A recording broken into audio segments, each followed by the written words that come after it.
अहो दयाळे ज्ञानाबाई, अरत माझे तुझी पायी, इंद्रायणीची ये तटी, ज्ञानाबाई हो गोमटी. सकळ मेळावो सिद्धांचा, ज्ञानाबाई अनुग्रहाचा, पूर्व पश्चिम देवस्थान, मध्ये ज्ञानाबाई आपण. ऐसी ज्ञानाबाई ध्यावो, एका क्षणार्धने शरण जावो, इंद्रायणीची ये तटी, ज्ञानाबाई वो गोमटी. समचरण सरोजम सांद्र नीलांबुदाभम, जगननिहित पाणिं मंडनं मंडनानां, तरुण तुलसीमालां कंधरं कंजनेत्रं, सदय धवलहासं विठ्ठलं चिंतयामि. पांडुरंगा करो प्रथमानं, पांडुरंगा करो प्रथमानं, शरणागतांची गोवरे शरणागतांची, संत कृपादाने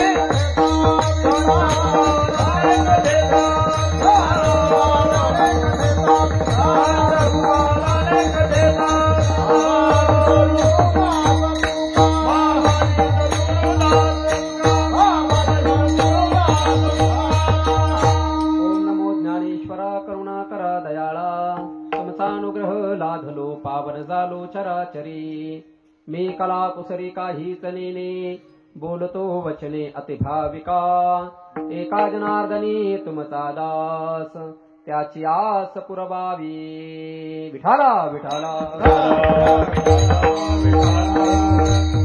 आता अभिनव वाग्विलासिनी, जे चातुर्यार्थ कला कामिनी, ते शारदा विश्वमोहिनी नमिले मिया. आपुलिया स्नेहाचे वागेश्वरी, जरी मुकया ते अंगीकारी, तरी तो वाचस्पती से करे प्रबंध होडा. आता कृपा भांडवल सोडे, भरी माझी मतीची पोतडे, करे ज्ञानपद्य जोडे थोरावी माते. विठाला विठाला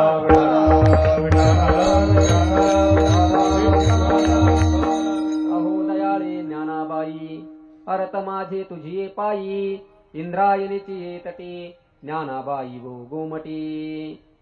कैवल्य सम्राट चक्रवर्ती विश्वमौली ज्ञानोबा यांच्या कृपाशीर्वादाने प्राप्त प्रसंगी प्राप्त स्थळी येळपण्याची असणारी ही श्री क्षेत्र सांगळेवाडी आणि या गावातील प्रस्तुत 11वे वर्ष आणि 11व्या वर्षातील आजची ही दुसऱ्या दिवसाची कीर्तन वा पुष्पसेवा विश्वमौली ज्ञानोबा यांच्या कृपाशीर्वादाने समस्त गावकरी मंडळीच्या विद्यमानाने माझ्यासारख्या एका विद्यार्थ्याला प्राप्त झालेली आहे. आणि ही सेवा करण्याकरता विश्वमौली ज्ञानोबा यांचं गौरव करणारा, त्यांचं महत्व प्रतिपादन करणारा, त्यांचं ऐश्वर्य सांगणारा, त्यांचं वैभव प्रतिपादन करणारा आणि एवढं ऐश्वर्य वैभव सांगून त्या ज्ञानोबाला शरणागती समाजाने जावं असा उपदेश करणारा हा 4-5 चरणाचा अभंग आपल्या समोर गायलेला आहे. आज या ठिकाणी कीर्तनरूपी सेवेकरता वारकरी संप्रदायातील दिग्गज मंडळी या ठिकाणी उपस्थित आहेत. त्यापैकी ज्यांनी ज्ञानोबांच्या 9033 ओव्या आपल्या कंठांमध्ये साठवून ठेवलेल्या आहेत, ज्यांनी या 9033 ओव्या आपल्या हृदयामध्ये साठवल्या, आपलं जीवन कसं बनवलं आणि पूजनीय स्वामीजी महाराजांचा ज्यांना प्रदीर्घ काल असा सहवास मिळाला, असे वारकरी संप्रदायातील एक अद्भुत व्यक्तिमत्व या ठिकाणी उपस्थित आहे. ते म्हणजे हरिभक्तपरायण परमपूज्य आदरणीय नामदेवजी महाराज पवार या ठिकाणी उपस्थित आहेत. त्याचप्रमाणे शब्द ब्रह्माचा अवतरण करण्याकरता, नाद ब्रह्माचा अवतरण करण्याकरता या ठिकाणी वारकरी संप्रदायातील दिग्गज मंडळी दराडे महाराज परमपूज्य आदरणीय, ज्यांनी होळमध्ये राहून आळंदीतलं शिक्षण पूर्ण करून होळमध्ये जाऊन पूजनीय स्वामींच्या सहवासामध्ये प्रस्थांतरीचा अभ्यास पूर्ण केला, असे पूजनीय दराडे शास्त्रीजी महाराज या ठिकाणी उपस्थित आहेत. त्याचप्रमाणे श्री हरिभक्तपरायण, मी नाव विसरलो महाराज, आहेर महाराज परमपूज्य आदरणीय, आळंदीमध्ये जे बाबांचे डॉक्टर बाबांचे नियमित पाठ श्रवण करतात, वेदांत पाठाचे ते मोठे चिंतक आहेत. मला आज पहिल्यांदा कळालं की ते एवढे मोठे गायक आहेत. विठाला विठाला महाराज आळंदीमध्ये येतात, बाबाच्या पाठाला बसतात, मीही तिथं पाठामध्ये असतो, परंतु कधी त्यांच्या मुखातून मी कधी काही ऐकलं नाही. पण पहिल्यांदा इथं आल्याच्या नंतर चमत्कार मी पाहिला त्यांचा की एवढं सुंदर ते गातात. हरिभक्तपरायण आहेर महाराज या ठिकाणी उपस्थित आहेत. त्याचप्रमाणे ज्यांची आणि माझी फार सख्खी मैत्री आहे, बालपणापासून लंगुटियार म्हणतात त्याला. असं हरिभक्तपरायण पूजनीय कृष्ण महाराज या ठिकाणी उपस्थित आहेत. आता येळपण्यात ही सगळी मंडळी माझ्या परिचित आहेत. लहानपणापासून मी ह्या भागामध्ये फिरलेलो आहे. नानांच्या घरी मी राहिलेलो आहे. या मंडळींच्या सहवासामध्ये मी ज्ञानेश्वरीचे खूप पारायण केलेले आहेत. ज्ञानेश्वरीचं चिंतन आम्ही सोबत केलेलं आहे. आणि हरिभक्तपरायण मृदुंगावरती एवढ्या दुरून जालना परिसरातून महाराज या ठिकाणी उपस्थित आहेत. आदरणीय महाराजांच्याही चरणी अतिशय विनम्र भावाने अभिवादन करतो. जे मला इथपर्यंत सारथ्य कर्म करीत घेऊन आले अगदी व्यवस्थितपणे, हरिभक्तपरायण पूजनीय जयराम बाबांचे ते अतिशय पट्ट शिष्य आहेत. हरिभक्तपरायण येवले महाराज सगळ्याच बाबतीत ते तरबेज आहेत, पण काहीच करत नाहीत. विठाला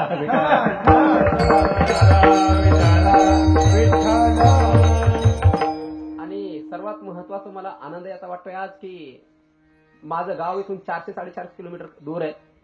पण योगायोगाने आजोबा आळंदीला भेटायला आले आणि मी त्यांना दुपारी म्हणला आता तुम्ही खोलीवर इथंच थांबा, आळंदीमध्ये मी कीर्तन करून येतो. ते म्हणले मग मलाही घेऊन चल कीर्तनाला, मी बघतो तू कसं कीर्तन करतो ते.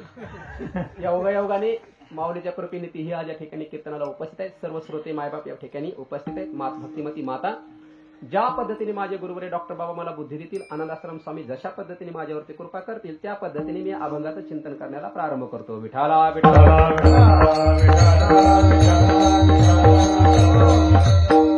प्रस्तुत अभंगाच्या माध्यमातून शांतीब्रह्म एकनाथ महाराज ज्ञानोबरायला एक विशेषण देतात. अहो दयाळे ज्ञानाबाई. ज्ञानोबराय आहेत पण कशा आहेत म्हणले, दयाळू आहेत. ज्ञानोबरायला दयाळू अशी ही उपाधी देतात. जसं कीर्तनकाराला कोणी वेदांताचार्य लावतं, कोणी ज्ञानसिंधू लावतं, कोणी वेदांताचा काय विनोदाचा बादशाह लावतं, कोण काय लावतं, कोण आपल्याला काय घेणदेण नाही. त्याच्यावर का लावतात त्याच्यावर घेणदेण नाही, पण पदव्या लावतात. पदव्या लावल्याच्या नंतर माणसाला जरा बरं वाटतं. प पू गु गु भरपूर लावतात. ते जर लावलं नाही तर कीर्तनाला जात नाही.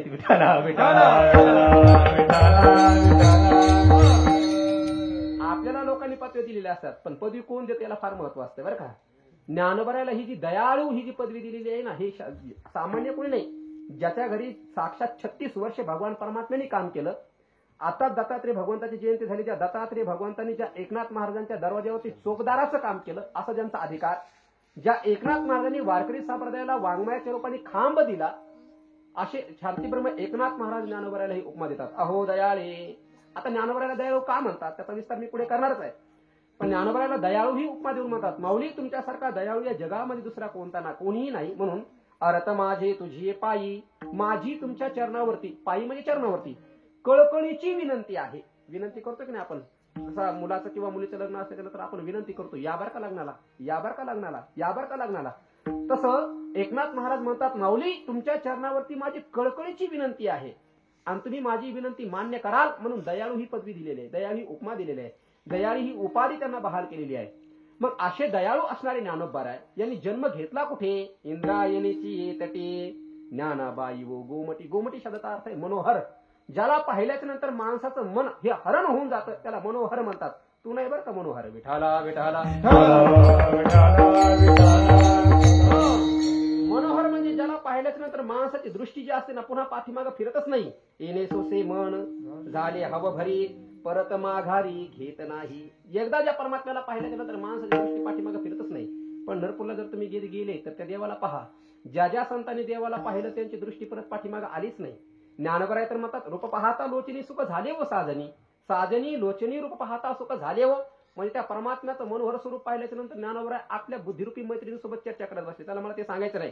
जसा परमात्मा हा मनोहर आहे तसं ज्ञानोबरायांचं स्वरूप सुद्धा मनोहर आहे. एकदा ज्ञानोबरायला पाहिल्याच्या नंतर माणसाची दृष्टी पुन्हा पुन्हा जर कधी आळंदीला आला तर सकाळी सकाळी ज्ञानोबरायांची आरती असते, काकडा आरती. पहा असं वाटतं किती वेळा पाहावं माऊलीकडे. संध्याकाळी काकडा आरती चालू असते, आपलं शेज आरती असते.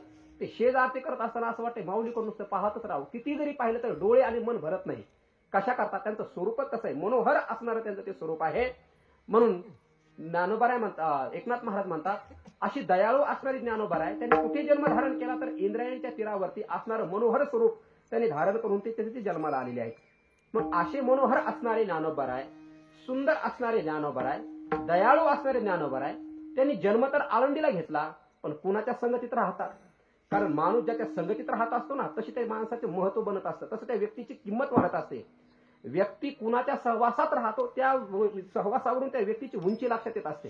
ज्ञानोबराय कुणाच्या सहवासात राहतात, सकळ मेळा व सिद्धांचा. ज्ञानोबराच्या मागे, ज्ञानोबराच्या पुढे, ज्ञानोबराच्या डावी बाजूला, उजव्या बाजूला, सगळ्याच बाजूला सगळे सिद्धचित्त आहेत माऊलीच्या बाजूला.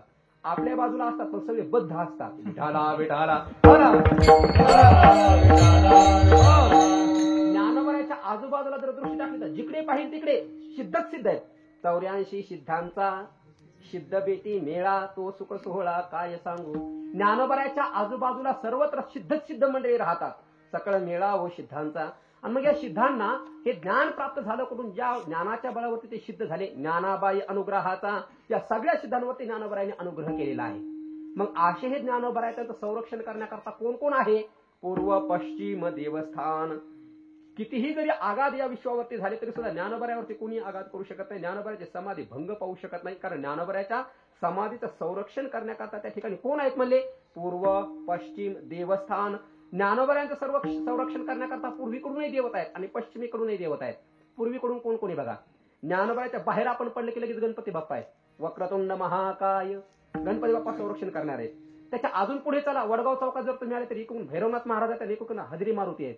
म्हणजे माऊलीचं संरक्षण करण्याकरता पूर्वेकडून 3 देवता आहेत आणि पश्चिमेकडून भगवान सिद्धेश्वर आहेत. अलीकडे थोडे आले तर इंद्रायणीच्या तीरावरती भगवान शनीश्वर भगवान आहेत आणि इंद्रायणीच्या पुन्हा पलीकडे जर गेले तर वैतागेश्वर भगवान आहे. जर ज्ञानोबरायाकडे एखादा वक्र दृष्टीने आला तर तो वैतागल्याशिवाय राहत नाही. विठाला विठाला. म्हणून वर्णन कसं केलंय. ज्ञानोबरायाचं संरक्षण करण्याकरता कोण कोण आहेत. पूर्व पश्चिम देवस्थान. पूर्वेकडेही देवता आहेत, पश्चिमेलाही देवता आहेत. मध्ये ज्ञानाबाई आपण आणि मध्यंतरी ज्ञानाबाई राहतात. मग ज्या ज्ञानोबरायांचं संरक्षण करण्याकरता पूर्वेकडूनही देवता आहेत, पश्चिमेकडूनही देवता आहेत. जे ज्ञानोबराय नित्य 84 सिद्धांच्या सहवासामध्ये राहतात. जे ज्ञानोबरायांचं स्वरूप मनोहर आहे. जे ज्ञानोबरायांनी इंद्रायणीच्या तीरावरती अवतार धारण केलेला आहे आणि जे ज्ञानोबराय दयाळू आहेत अशा ज्ञानोबरायाला आपण शरण जाऊ असं म्हणतात. विठो विठाला.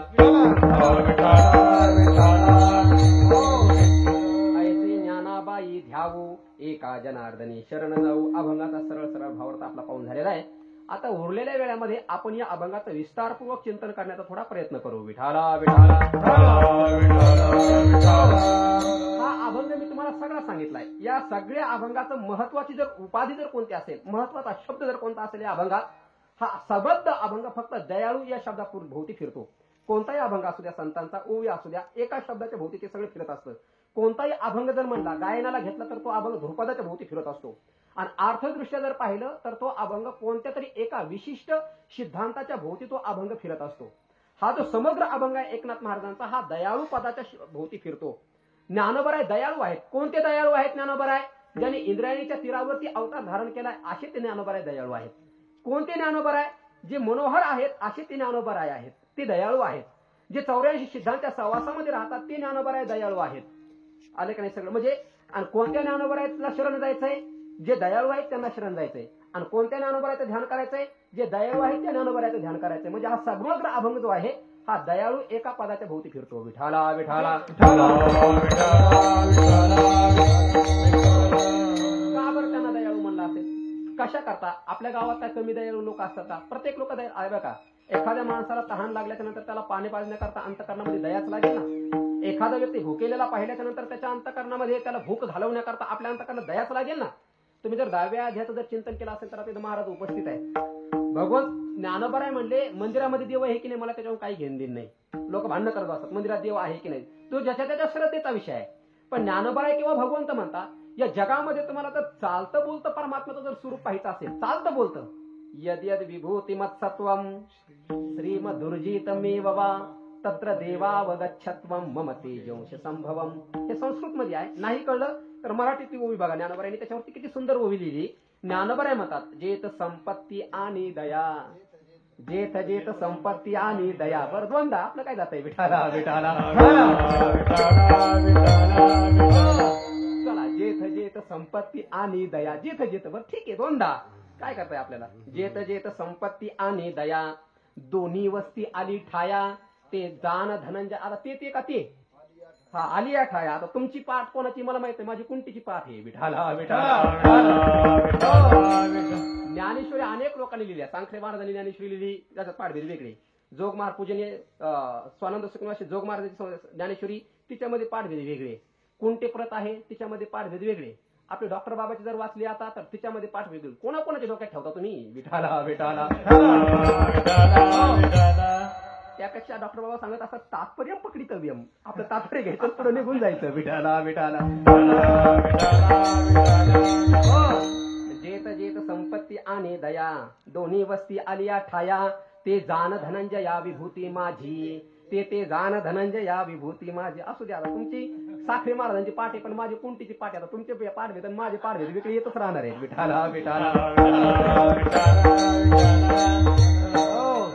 आता ते ज्ञानेश्वरीची प्रत शुद्ध ही एकनाथ महाराजांनी केली होती बरं का म्हणतात, पण केलेली प्रत कुठे गेली मला अजूनही तपास लागला नाही.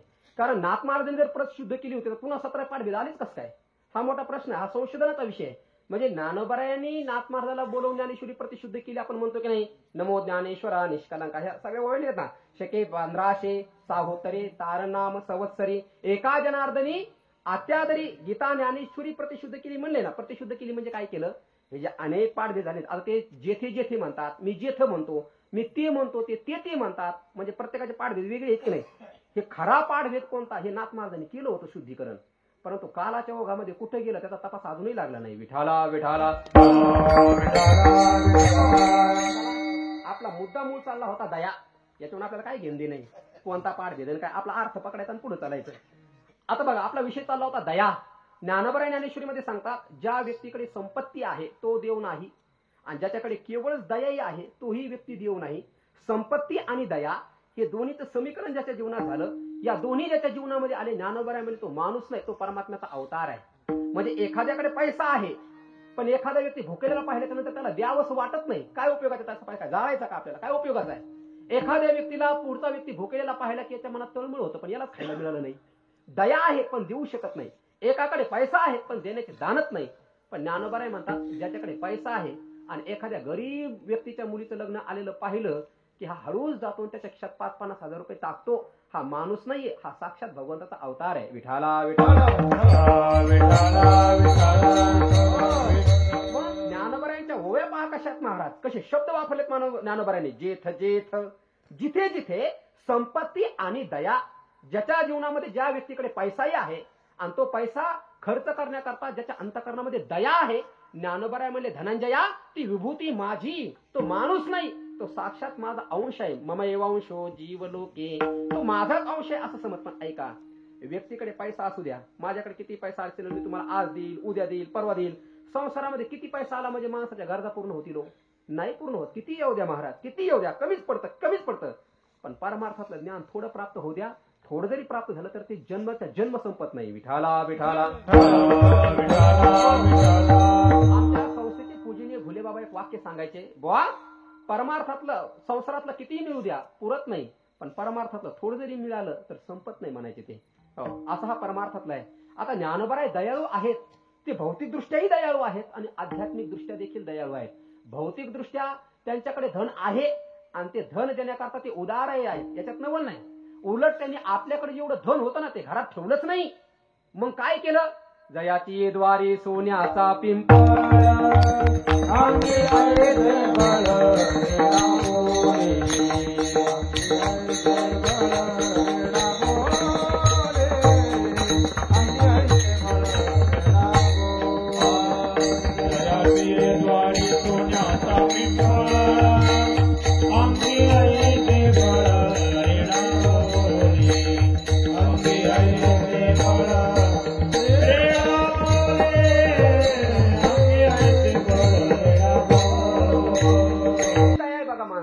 काही लोकांकडे पैसा असतो, आपण पुढचा माणूस गाजलेला पाहिल्याच्या नंतर मग त्याला देतात किंवा त्यांनी मागितल्यानंतर त्याला देतात.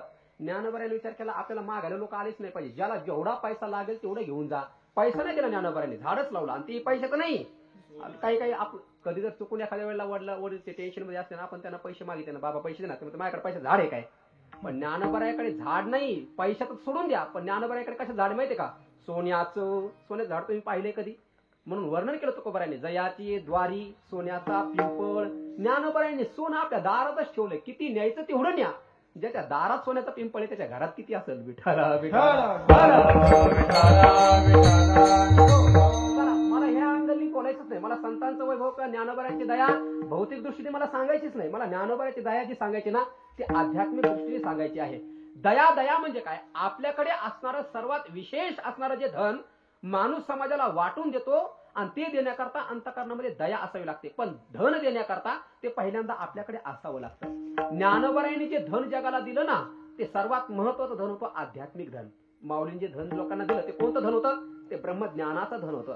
ब्रह्मज्ञानाची जी संपत्ती होती, आणि ती संपत्ती ज्ञानोबरायाकडे किती होती सांगता येत नाही. जसं लोकांकडे पैसा असतो, एक कोणाकडे 1 लाख असेल, आता लाख सोडूनच द्या हो, करोडात बोला. आता लाख म्हणजे काहीच वाटत नाही. जोडिले न सरे धन, जोडिले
हे धन आहे. तुकोबराय तर म्हणले आम्हा घरी धन शब्दातीत रत्ने शब्दातीत शस्त्रे यत्न करू, म्हणजे धन असा प्रकार वेगळा आहे.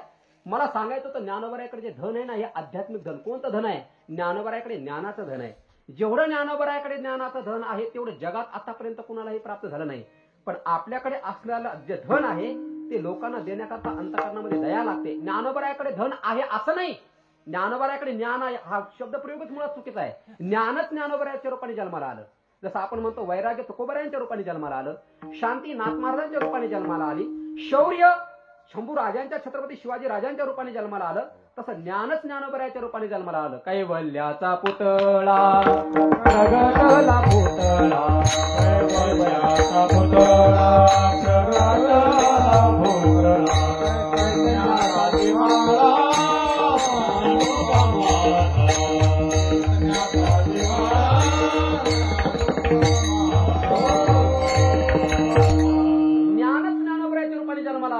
ते चालते ज्ञानाचे बिंब, तयाचे अवयव ते सुखाचे कोंभ, एरा माणूसपण ते भांब लौकिक भागू. ज्ञानोबराय म्हणले ज्या महापुरुषाला ब्रह्मज्ञान प्राप्त झालं त्याचा देह म्हणजे हरामावसाचा राहत नाही.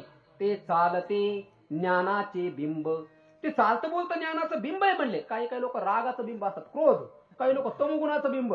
ज्ञानोबराय तर म्हणले तमोगुणाचे सार काढून निर्मिले ते नर. आता मला तिकडे जायचं नाही, तो मुद्दाच वेगळा आहे. तिकडे जर गेलं तर माझं तत्वज्ञान बाजूला राहील. विठाला विठाला काही लोक काही अजून एक शब्द आहे, पापाचे कीर्तिस्तंभ चालते जे. काही काही लोक ज्ञानोबरायामध्ये तमोगुणाचे पुतळे आहेत, काही रजोगुणाचे पुतळे आहेत, काही पापाचे पुतळे आहेत, काही क्रोधाचे पुतळे आहेत, काही कामाचे पुतळे आहेत. आता सगळे कशाला सांगत बसू मी. पण ज्ञानोबराय ही पुतळाच आहे, पण कोणता?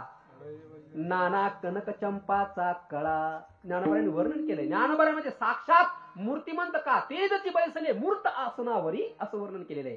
ज्ञानोबराय म्हणजे काय? कैवल्याचा मूर्तिमंत अवतार आहे. ज्ञानोबराय साक्षात ब्रह्म ज्ञानोबरायांच्या रूपाने अवतारी झालेला आहे. जयाचे विसाट शब्द सुखे मनोयेती वेद, सदेह सचिदानंद कान व्हावे ते. ज्ञानोबराय म्हणजे अरे ज्या महात्म्याच्या मुखातून बाहेर पडलेले शब्द वेदातल्या श्रुती बरोबर स्पर्धा करतील एवढे त्याचे शब्द असतात. मग ज्याच्या मुखातून आलेले शब्द जर वेदाबरोबर स्पर्धा करू शकतात तर तो महात्मा सहदेह तो सच्चिदानंद का असणार नाही? म्हणून ज्ञानोबरायांचा देह हा देह नसून ज्ञानोबरायांचा देहात चालता बोलता परमात्म्याचा किंवा ब्रह्माचा मूर्तिमंत पुतळा आहे ते ज्ञानोबराय. एवढं ज्ञान ज्ञानोबरायांकडे. ज्ञानाचा सागर सखा माझा ज्ञानेश्वर. साक्षात ज्ञानाचा समुद्रात किती पाणी आतापर्यंत कोणी सांगू शकलं का? अनेक लोक शिकले, वेगवेगळ्या विषयावर त्यांनी पीएचडी ही केली, पण समुद्रात किती पाणी आजपर्यंत कोणी सांगू शकलं नाही. तसं माऊलीकडे किती ज्ञान आजपर्यंतही कोणी सांगू शकलं नाही. म्हणून फक्त शब्द वापरला महाराजांनी, ज्ञानाचा सागर, ज्ञानाचा समुद्र आहे ज्ञानोबा आहे. आणि असा समुद्र असताना सुद्धा ज्ञानोबाने हे ज्ञान जगाला देत असताना किती औदार्याने हे ज्ञान बहाल केलं, म्हणून ज्ञानोबाला दयाळू असं म्हणलेले बरं का. जगात काय ज्ञानी लोक कमी नाही आहेत महाराज, पण जगाला ज्ञान देण्याकरता जी दया लागते ती दया लोकांच्या ठिकाणी दिसत नाही. आमच्या गावामध्ये एक आजोबा होते, त्यांना कसलाही ताप आलेला व्यक्ती मावले होते त्यांच्याकडे जाऊ द्या, कसलाही, आणि त्याने का तो काढा प्यायला दिला की 10 मिनिटात माणूस मोकळा व्हायचा. कसलाही ताप येऊ द्या, कसलीही सर्दी झालेली असू द्या, त्या बाबाकडे गेले त्यांनी का औषधी पिण्याकरता दिली, ती औषधी पिली की 15 मिनिटात माणूस मोकळा होऊन जायचा. एवढ्या त्या बाबाला जडीबुटीचं ज्ञान होतं. पण शेवटी तो बाबा मेला, पण कोणाला शिकून नाही गेला. विठाला विठाला कशा करता सांगतो, त्या बाबाला ज्ञान होतं पण सांगितलं का नाही सांगितलं. असं प्रत्येक गावामध्ये लोक होते, त्यांना जडीबुटीचं ज्ञान होतं, मेले पण नाही सांगून गेले कोणाला. का ज्ञान होतं पण देण्याकरता जी दया लागते ती दया त्यांच्या ठिकाणी नव्हती ना. आमच्या गावात एक आजी होती बघा, कसलीही एखादी माऊली डिलिव्हरीला अडकलेली असू द्या, ती म्हातारी का गेली की ती बाई मोकळीच व्हायची. एवढी जबरदस्त तिला ज्ञान होतं, पण ती म्हातारी मेली पण कुणाला शिकून नाही गेली. ती कशा करता सांगतो मी तुम्हाला, हे लोकांकडे ज्ञान असतं हो, पण ज्ञान देण्याकरता जे औदार्य लागतं ते दया लागते, ते जगात मात्र कोणाकडे नाहीये.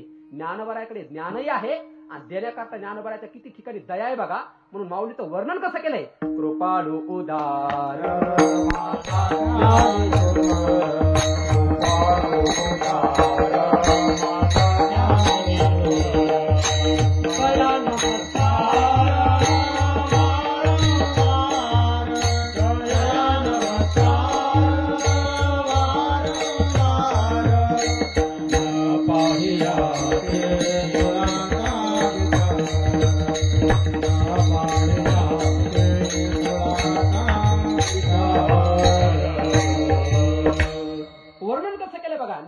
ज्ञान आहे, पण ते ज्ञान देण्याकरता ज्ञानोबा कसं आहेत, कृपाळू, किती दया आहे माऊलीच्या अंत करणाऱ्यामध्ये, तुम्ही कल्पना सुद्धा करू शकत नाही महाराज.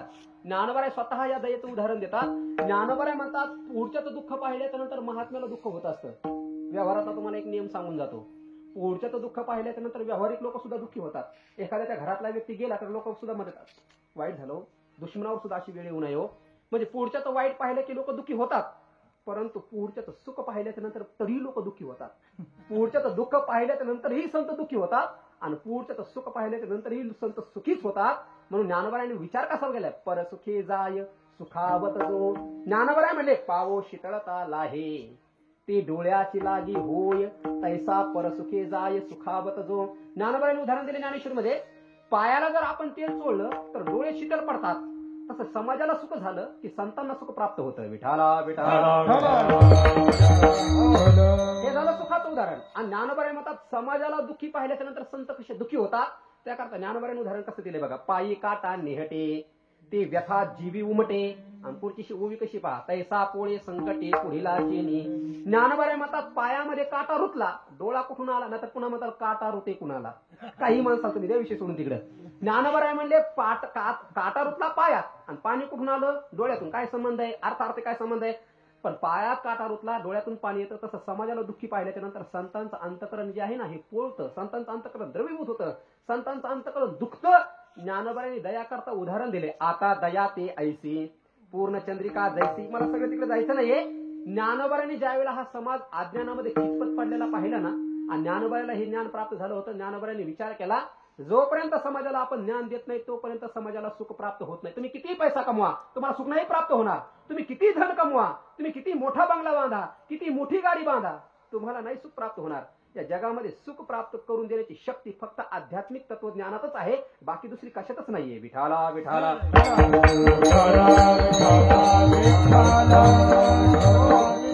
ज्याला सुख पाहिजे ना त्या सुख फक्त ज्ञानामध्ये आहे, बाकी दुसरं कशामध्ये नाही.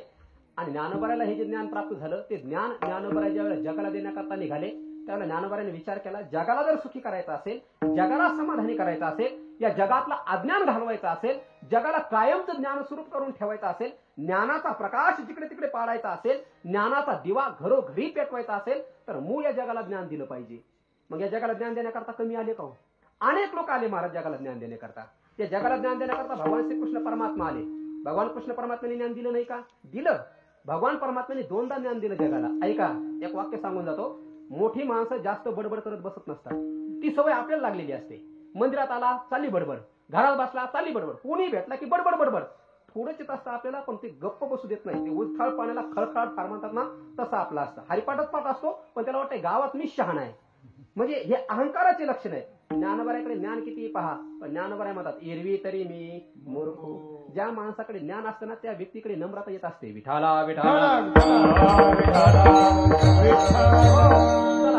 ज्ञानोबाऱ्याने किती वेळा तो ज्ञानाच्या गप्पा भगवंत किती वेळा बोलले? फक्त 2दा.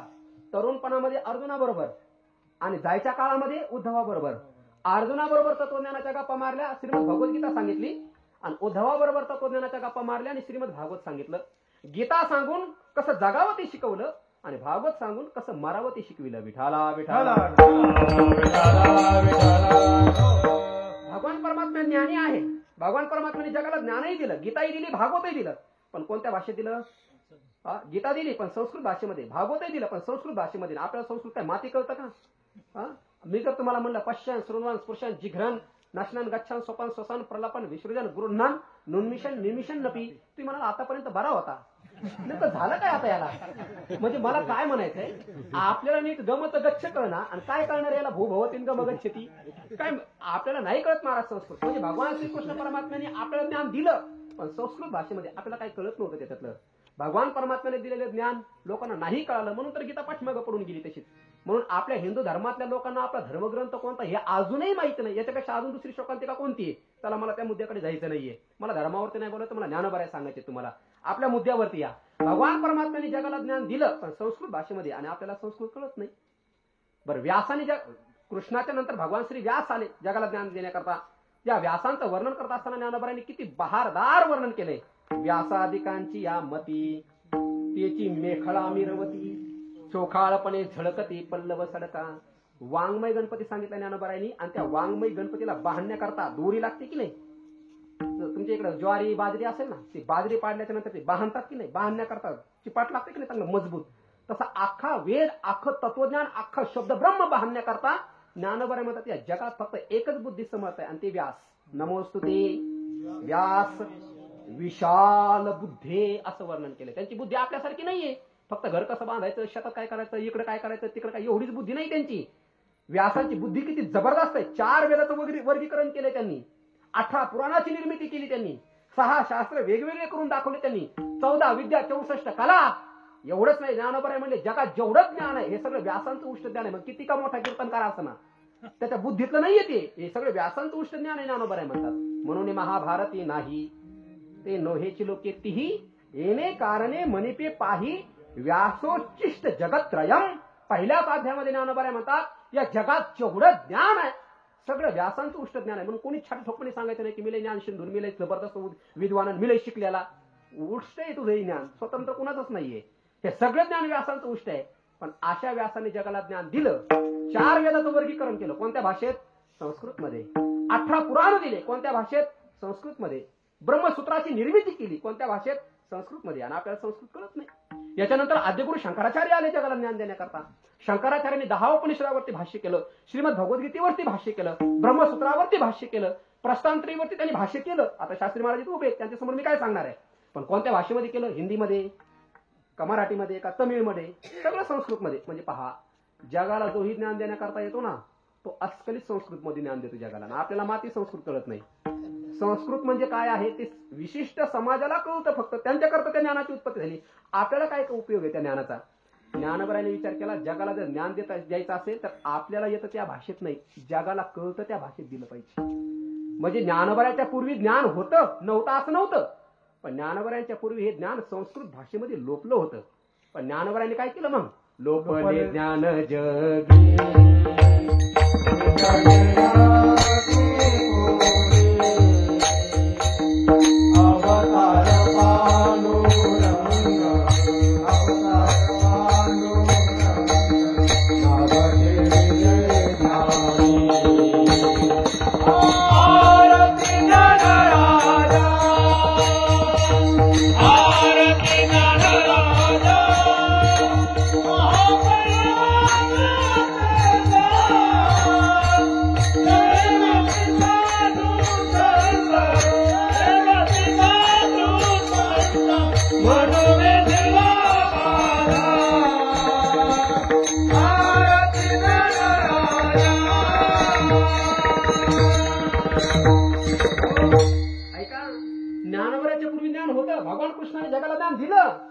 व्यासाने ज्ञान दिलं, शंकराचार्य भगवानानेही ज्ञान दिलं, पण संस्कृत भाषेमध्ये आणि संस्कृत भाषेमध्ये ज्ञान लोपलं होतं. लोपले ज्ञान जगी, या जगामध्ये ज्ञान लोपलं होतं, संस्कृत भाषेमध्ये अडकलं होतं. हितने न ती कोणी, जगाला कोणत्या भाषेमध्ये ज्ञान प्राप्त होईल हे लोकांना हितच माहिती नव्हतं. ज्ञानोबराने विचार केला, जगाला जर ज्ञान द्यायचं असेल तर आपल्याला येतं त्या भाषेत नाही, जगाला कळेल त्या भाषेमध्ये ज्ञान द्यावं लागेल. म्हणून ज्ञानोबरायला 56 भाषा येत असताना देखील ज्ञानोबराय ज्यावेळेला जगाला ज्ञान देण्याकरता प्राप्त झाले त्यावेळेला 56 भाषा येत असताना ज्ञानोबरायांनी मराठी भाषेचा अंगीकार केला. केली से मराठी गीता दे, केली से मराठी गीता दे,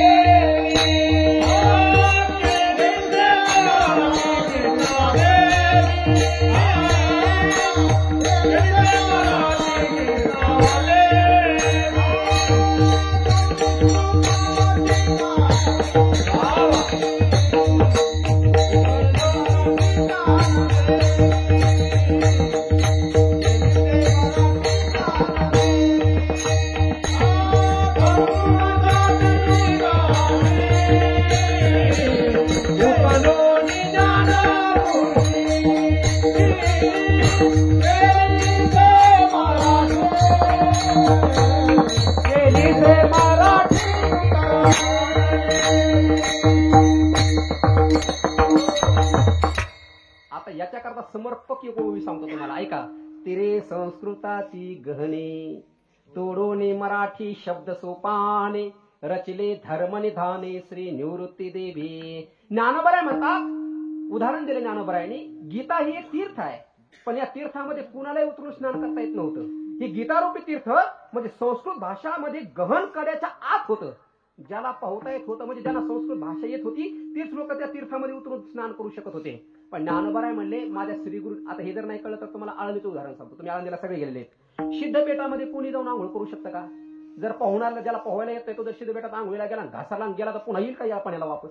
नाही येणार, तिकडेच जाईल. पण कुठं? तुळापूरला जाईल ना तर उजनी धरणात सापडेल तिकडे, तो नाही येऊ शकत इकडं.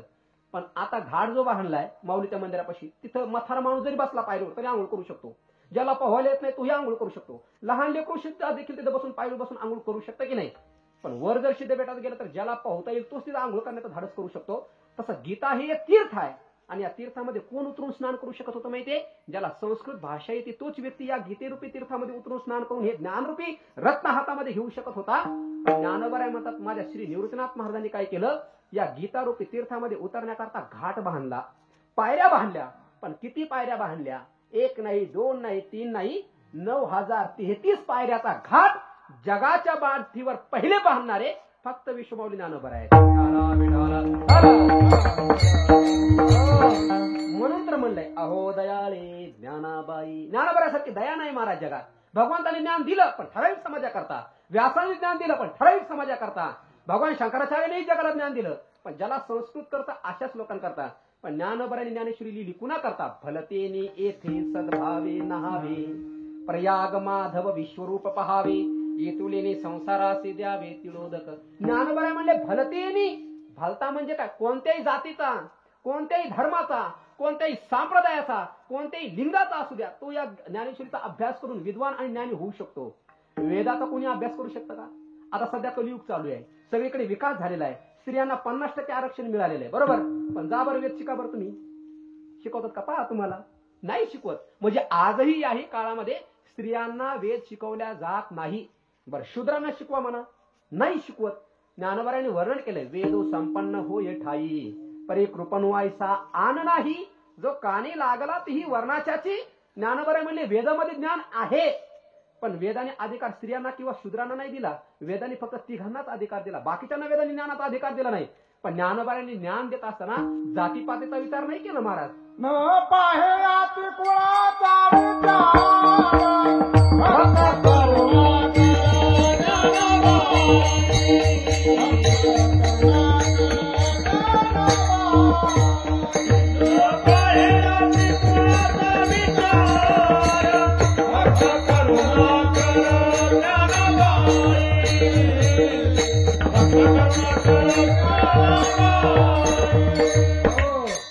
ज्ञानोबरायाने ज्ञान देत असताना ज्ञानोबरायाने म्हणले मी मराठ्यांना देईन.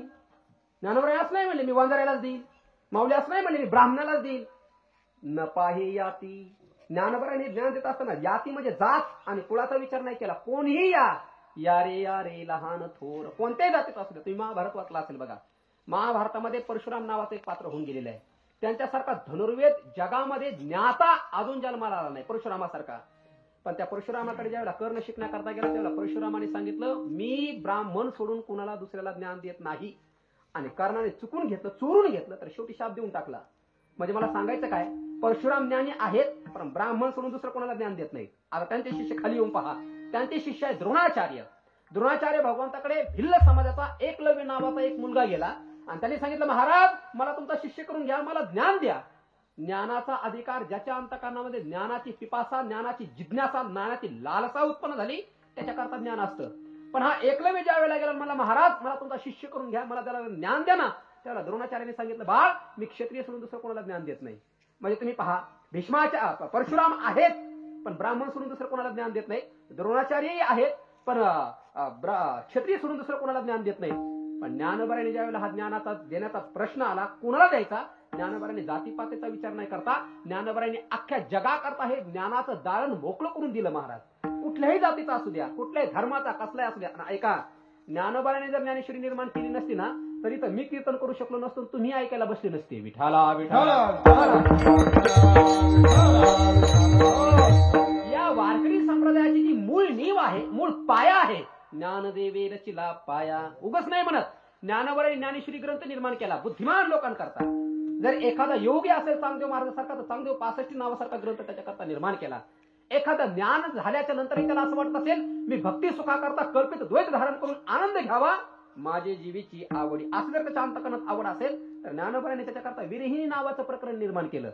आणि शेतामध्ये काम करणारा एखादा अंगठा बहादर असेल तर ज्ञानोबारांनी सांगितलं तुम्ही संसार सोडून जाऊ नका, संसारात राहूनही तुम्हाला भगवंताची प्राप्ती होते. त्याकरता हरिपाठ लिहिला. असोनी संसारी जिव्ह्या वेगू करी वेदशास्त्र उभारी पाय सदा. ज्ञानोबारांनी सगळ्यांकरता ज्ञानाचं दालन उभं केलंय महाराज, सगळ्यांकरता. आणि जर एखादा ज्ञानी असेल आणि त्या ज्ञानाकरता ज्ञानोबारांनी आपला अमृत अनुभव सिद्ध करून दाखवला. म्हणजे जशी मावल्यावर तुमचं लहान लेकरू असतं की नाही, त्या लहान लेकराला खायला बसवल्याच्या नंतर तुम्ही कसा चिवचा माऊचा काऊचा असा एक एक घास करून खाऊ घालता की नाही. बाळ जय जेव विजे ते एका घास विसा ठाई की जे. ज्ञानोबारां म्हणतात छोटस बाळ जेवायला लागलं की आई तसा एकच घास पण 20 पद्धतीने त्याचे 20 तुकडे करते, छोटे छोटे त्याला खाऊ घालते. तसं ज्ञानोबारांनी कधी ज्ञानेश्वरीच्या माध्यमातून ज्ञान पाजलंय, तर कधी अमृतानुभवाच्या माध्यमातून, तर कधी चांगदेव 65च्या माध्यमातून, तर कधी हरिपाठाच्या माध्यमातून, कधी विरहिणीच्या माध्यमातून, तर कधी गवळणीच्या माध्यमातून. अशा पद्धतीने लोकांच्या बुद्धीवरती ज्ञानाचं आरोढण करणारा महात्मा जगाच्या पाठीवर फक्त माऊली झाले म्हणून ज्ञानोबारांना दयाळू म्हणलंय. विठाला विठाला.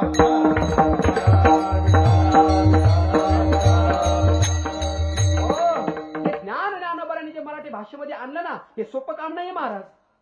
आता आपली मराठी भाषा आहे, ज्ञानेश्वरी निर्माण झाली म्हणून आम्ही खान खान खान बोलू शकतो.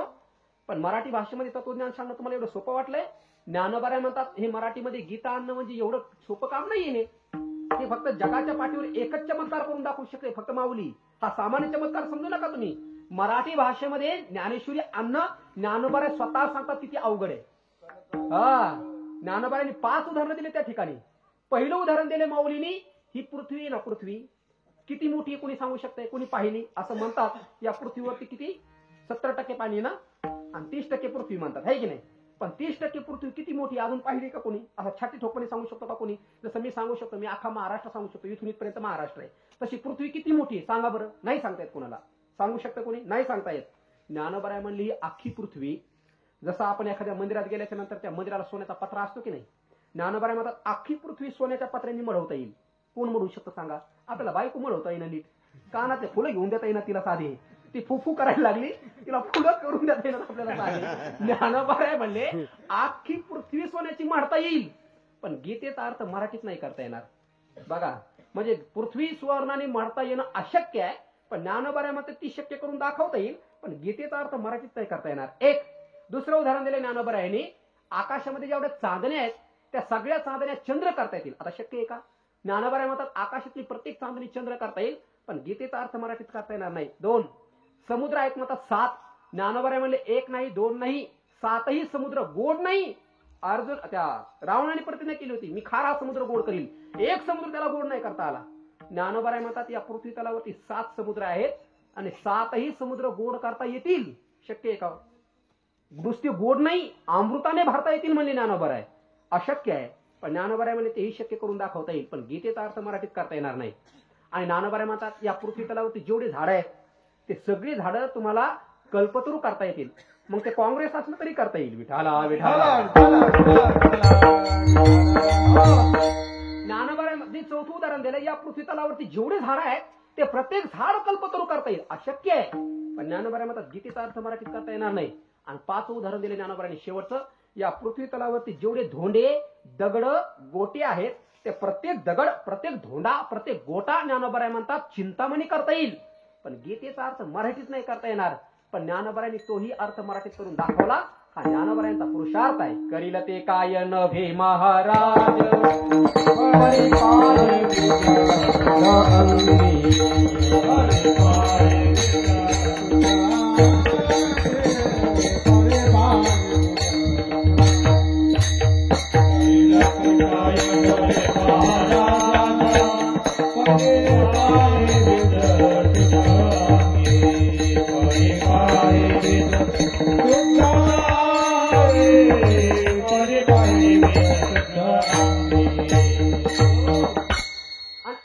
संस्कृतामध्ये असणारी ही तत्वज्ञानाची गंगा ज्ञानोबराय मराठी भाषेमध्ये सहज. ज्ञानोबराय म्हणतात जरी मला 56 भाषा येत असल्या तरी देखील या समाजाला ज्ञान देण्याकरता मी मराठी भाषेचा अंगीकार करेन. माझा मराठाची बोल कवतुके अमृता तेही पैजा जिंके. एक वाक्य सांगून जाऊ का तुम्हाला? मराठी मराठी म्हणून मराठी लोकांचे मतदान घेऊन अनेक पुढारी या मराठी लोकांवरती राज्य करणारे जन्माला आले. वाक्य नीट ऐका, फक्त विपर्यास करून घेऊ नका. मराठी मराठी म्हणून मराठी लोकांचे मतदान घेऊन या मराठी मुलखावरती राज्य करणारे अनेक पुढारी जन्माला आले. पण मराठी मराठी म्हणून मराठी भाषेमध्ये लोकांना तत्वज्ञान शिकवणारे जगाच्या पाठीवर फक्त विश्वमौली ज्ञानोबराय झाले. विठाला विठाला.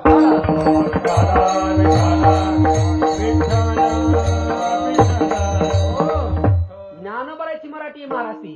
कशी ज्ञानोबरायची मराठी? साच आणि मवाळ, मितुले आणि रसाळ, शब्द दैसे कल्लोळ अमृताचे. ज्ञानोबरायांची मराठी म्हणजे ज्ञानोबराय म्हणतात माझी मराठी एवढी गोड आहे, अमृताचा जसा कल्लोळ यावा अंगावरती तशी ज्ञानोबरायांची एकदा का ज्ञानेश्वरी चालू झाली की माणसांना समाधी लागायची. महाराज लुब्धनी नादी लागली समाधी मूढ जन नर नारी लोकारे. ज्ञानोबराय म्हणतात माझी भाषा एवढी गोड असेल की जी अमृताला सुद्धा पैजिनी जिंकून घेईल आणि एवढी कोवळी असेल. ज्ञानोबराय म्हणतात की नाद ब्रह्म सुद्धा खुज पडेल. नाद ब्रह्म खुजे कैवल्य ही तैसे न सजे ऐसा बोलू दे की जे जेने दैवे. एवढे गोड बोलतात ज्ञानोबराय. पिकलिया सुखाचा परिमळू निवालिया अमृताचा कल्होळू तैसा कोवळा आणि रसाळू बोल बोलिला. ज्ञानोबरायांचं बोलणं म्हणजे सुख. आपल्या स्वप्नातही सुख येईना पण ज्ञानोबराची कल्पना तर पहा. ज्ञानोबराय म्हणतात सुख पिकलं आणि पिकल्याच्या नंतर त्या सुखाचा जसा सुगंध येतो तसा ज्ञानोबरायांच्या ओव्या ज्या आहेत त्या ओव्याच्या भावाचा परिमळ म्हणजे माणसाच्या जीवनाला सुखवणारा तो परिमळ आहे. एवढं गोड ज्ञानोबराय बोलतात. आणि ज्ञानोबराय बोलत असताना समोर बसलेले जे श्रोते आहेत ना त्यांना समाधी प्राप्त होते. एवढं गोड ज्ञानोबराय बोलतात. आणि ज्ञानोबराय ज्या वेळेला बोलायला लागले त्यावेळेला समोर बसलेल्या श्रोत्यांना किती वाजले याचं भान राहत नव्हतं. कोण आहे समोर बसलेले? ते काय फार एज्युकेटेड शिकलेले लोक नाहीत. ज्ञानोबरायांच्या काळामध्ये 728 वर्षापूर्वी ज्ञानोबराय ज्ञानेश्वरी लिहितात. त्या काळामध्ये ज्ञानोबरायांनी ज्ञानेश्वरी लिहिली. काय सुशिक्षित म्हणजे फार शिकलेले लोक नव्हते ज्ञानोबरायांच्या समोर. ज्ञानोबरायांच्या समोर बसलेले लोक ऐकायला कोण आहेत माहितीये का? शेतामध्ये काम करणारे दिवसभर. जसं आता तुम्ही दिवसभर शेतात काम करून आलात, पुन्हा आता जेवलात, त्याच्यावर थंडी वाजायला लागली म्हणून अंगावर घेऊन बसलात आणि पुन्हा तत्वज्ञानाच्या गप्पा ऐकायला बसलात. आता कसं तुम्हाला जागा ठेवायचा हाच मला प्रश्न पडलाय. पण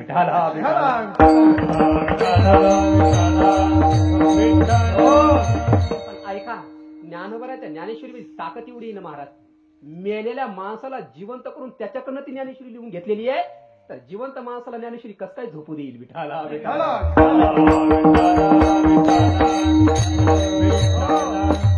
साडे 700 वर्षापूर्वी ज्ञानोबराय नेवाशामध्ये बसलेले आहेत. नेवाशामध्ये ज्ञानोबराय ज्ञानेश्वरी सांगतायत आणि लिहिल्या करता सच्चिदानंद बाबा बसलेत. ज्ञानोबराय ज्ञानेश्वरी नेवाशातच का लिहिली बरं? याला कुठे येऊन का नाही लिहिली? नगर जिल्ह्यात. तुमचा नगर जिल्ह्यात लयच अभिमान आहे.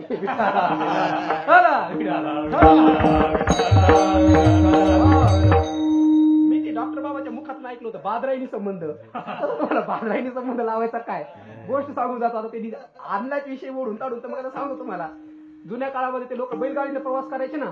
दोघ जण नवरा बायको गाडीमध्ये बसले, बैलगाडी गाडी चालली होती आणि जात असताना त्या नवऱ्यालाही भूक लागली, त्या बायकोलाही भूक लागली, ते बैल जे होते गाडीला जुंपलेले त्यांनाही भूक लागली, त्यांना तहान लागली. आता गाडीत काहीच नव्हतं खायला, त्यांनाही नव्हतं आणि बैलाला खायला काही नव्हतं. मग चालली होती गाडी अशी चालली. पण एका गावामध्ये गेल्याच्या नंतर त्यांनी पाहिलं एका घराच्या पुढे बोरीचं झाड होतं आणि बोरीला संस्कृतमध्ये बादरायण म्हणतात. असू द्या, ते बोरीचं झाड होतं. त्या मालकाने त्या गाडी चालवणाऱ्या त्या गाडीवाल्याने पाहिलं याच्या घरामध्ये बोरीचं झाड दिसतंय. मग ते उतरला खाली, गाडी तिथे नेली, त्या बोरीच्या सावलीला गाडी सोडली, बैल बांधले जुवाला आणि मस्त घरामध्ये गेला. त्या घरातल्या माणसाने पाहिलं कोणतरी पाहुणे आलेले दिसत. आता योगायोगाने त्यांचं लग्न नवीनच झालेलं होतं. त्या घरातल्या माणसाला वाटलं बायकोचे पाहुणे आहेत, बायकोला वाटलं मी नवीन आले मला काही माहित नाही यायचं पाहुणे असतील. मग त्याने घरामध्ये त्यांना घेतलं, मस्त स्वयंपाक बनवला, जेवण बिवण झालं, सगळं व्यवस्थित झालं आणि म्हणले आता येऊ का आम्ही, कारण तोपर्यंत बैलालाही खायला टाकलं होतं, पाणी पाजून सगळं झालं होतं. मग सगळं झाल्याच्या नंतर ते म्हणले आता येऊ का आम्ही. पण तो घराचा मालक म्हणला माफ करा मी काही ओळखलं नाही तुम्हाला, पण तुम्ही माझ्या बायकोचे नेमके लागतं तरी कोण. ते म्हणला तुमचा ना आमचा अर्थार्थी काही संबंध नाही. म्हणले मग तुम्ही गाडी इथं काय सोडली, आमच्या घरी कसं काय आले. ते म्हणलं तुमच्या घरापुढं बोरीचं झाड दिसलं आणि माझ्या गाडीचं जे चाक आहे ना ते बोरीच्या झाडाचं आहे. तुमच्या घरापुढे झाड बोरीचं झाड आणि माझ्या गाडीचं चाक बोरीचं झाड, म्हणजे आपला झाला बादराईनी संबंध. तशी ज्ञानेश्वरी लिहिली तिकडे नगरच्या जिल्ह्यात आणि कीर्तन चाललं ह्या नगर जिल्ह्यात, हा झाला बादराईनी संबंध.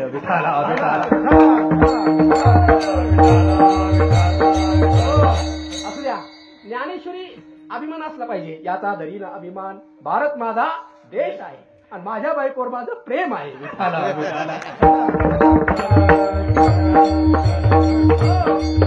आपल्याला काय केलं त्याने त्याच्याकडून चला पुढे. ज्ञानोबा इथे खोल गेले.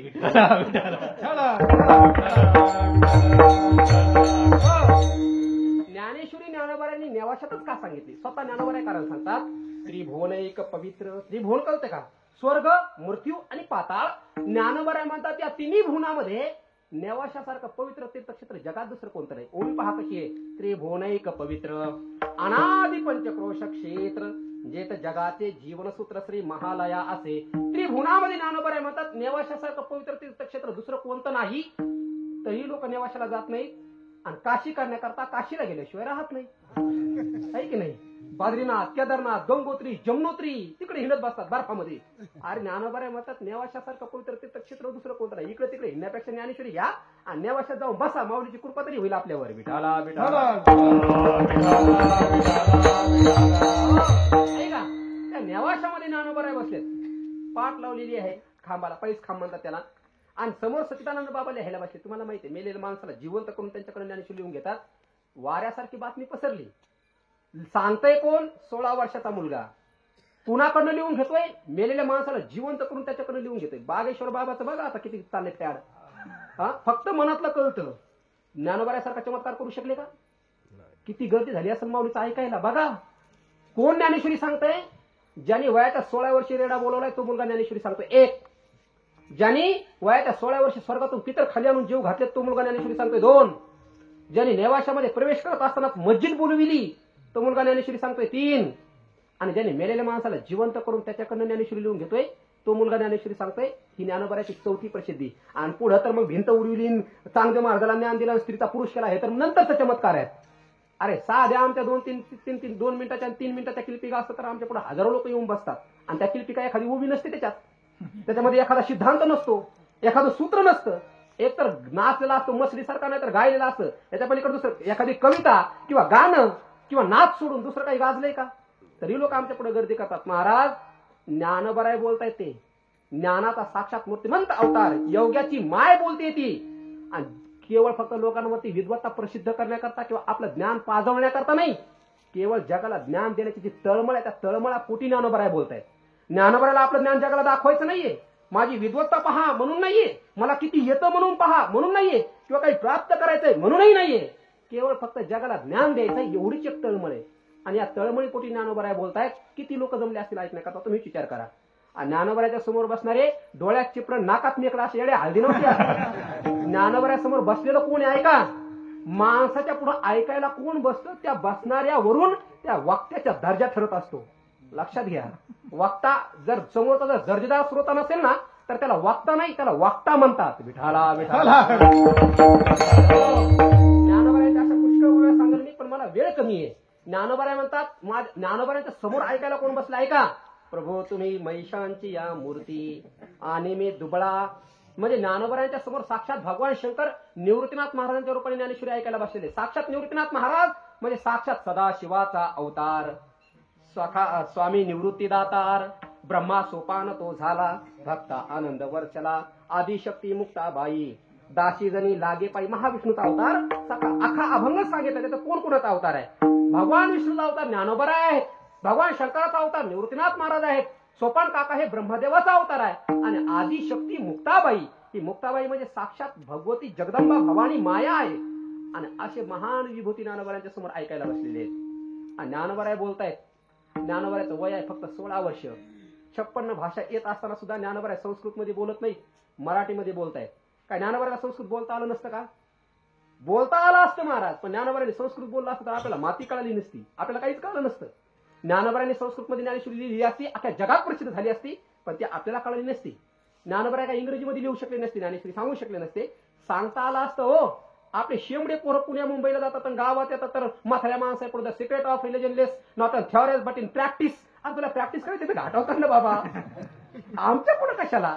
म्हणजे येतात तिथं आणि म्हाताऱ्या माणसापुढे इंग्रजी बोलतात. अरे तुम्हाला अभ्यासच करायचा आहे ना, तर तिकडे त्या लोकांपुढे जाऊन करा ना. ज्ञानोबारायला 56 भाषा येत होत्या तरी सुद्धा ज्ञानोबारायने संस्कृतमध्ये नाही ज्ञानेश्वरी सांगितली, आणि जर सांगितली असती तर कळली नसती. महाराजांना विचारा, ज्ञानोबारायने अख्ख्या जीवनात फक्त 5 संस्कृतमध्ये श्लोक लिहिले. किती? 5. कोणत्या ग्रंथात लिहिले सांगा बरं जरा, खाली बसलेली मंडळी. मावल्यावर सांगता का जरा?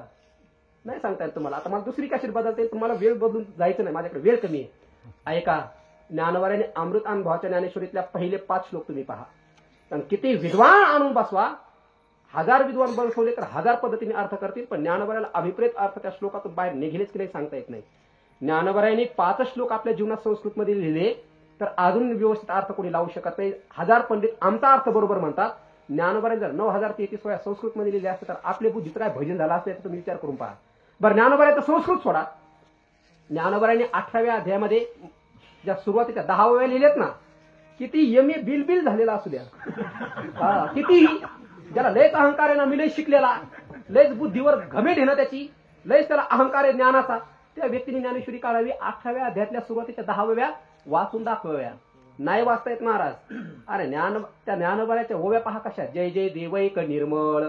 आता त्याला सगळ्या ओव्या पाहून पहा. त्याच्यात एक ओवी अशी कशी बघा. जय जय देवैक रूप अतिकृत कंदर्प सर्प दर्प. हे अतिकृत कंदर्प सर्प दर्प म्हणतात असताना माणसाची तरतर होऊन जाते, तरी नाही उच्चार करता येत. आणि बरेच खेड्या पाड्यातले जे मी पारायण कधी कधी ऐकतो ना, सुरुवात एक शब्द उच्चारतात पण शेवट एक शब्द त्याचा मधले खाऊन टाकतात. बरेच जण असेही पारायण करतात, पण कसे का होईना करतात. ही माऊलीचे उपकार आहेत.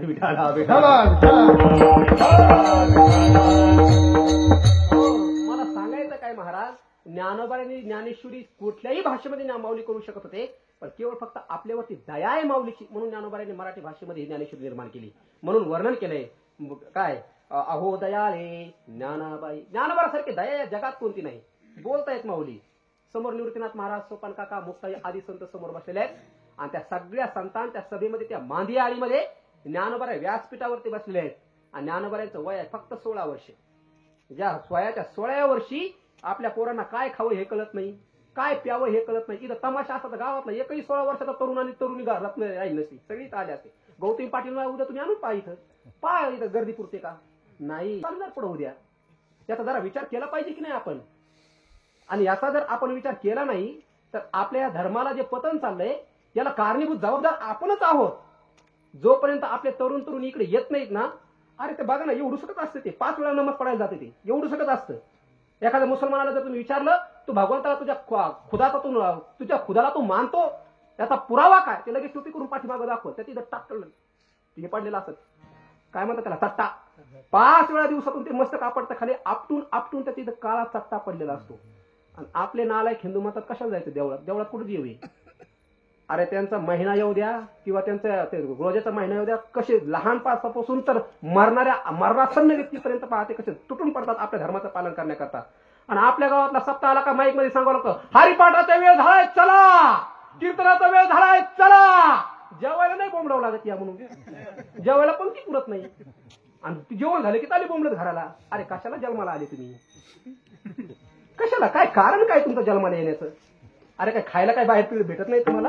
अरे इतर धर्माचे लोक तुम्ही पहा कशी सजग आहेत स्वतःच्या धर्माविषयी, किती काटेकोटपणे लाखो रुपये खर्च करतात, पण आमच्या धर्मामध्ये या म्हणतात. आणि आपल्या धर्मामध्ये फुकट येत मिळतं तरी नाही. अरे ज्ञानेश्वरी सारखा ग्रंथ या धर्मामध्ये आहे, भागवतासारखा किती ग्रंथ सांगणार बोला. नावं सांगता सांगता आयुष्य संपल पण ग्रंथ संपत नाही. पण इतर धर्मामध्ये तुम्ही जाऊन पहा, एकच ग्रंथ आहे, फक्त एकच. मुस्लिम धर्माकडे कुराण, सांगा दुसरा ग्रंथ. ख्रिश्चन धर्मामध्ये बायबल, सांगा दुसरा ग्रंथ. कोणत्याही धर्मात जा, एक ग्रंथ सोडला तर दुसरा ग्रंथ नाही त्यांच्याकडे. आपल्या धर्मामध्ये ग्रंथ सांगता सांगता दात पडून जातील पण संपणार नाहीत, एवढे ग्रंथ आपल्याकडे. पण आमचे डॉक्टर बाबा एक वाक्य सांगत असतात, गुरुरे डॉक्टर बाबा, आपल्या महाराष्ट्रातील लोक म्हणजे श्रीमंत बापाची दरिद्री लेकर येते. आपला बाप कमी श्रीमंत नाहीये, ज्ञानोबा आपली माय आहे आणि जगद्गुरु तुकोबा आपले बाप आहेत.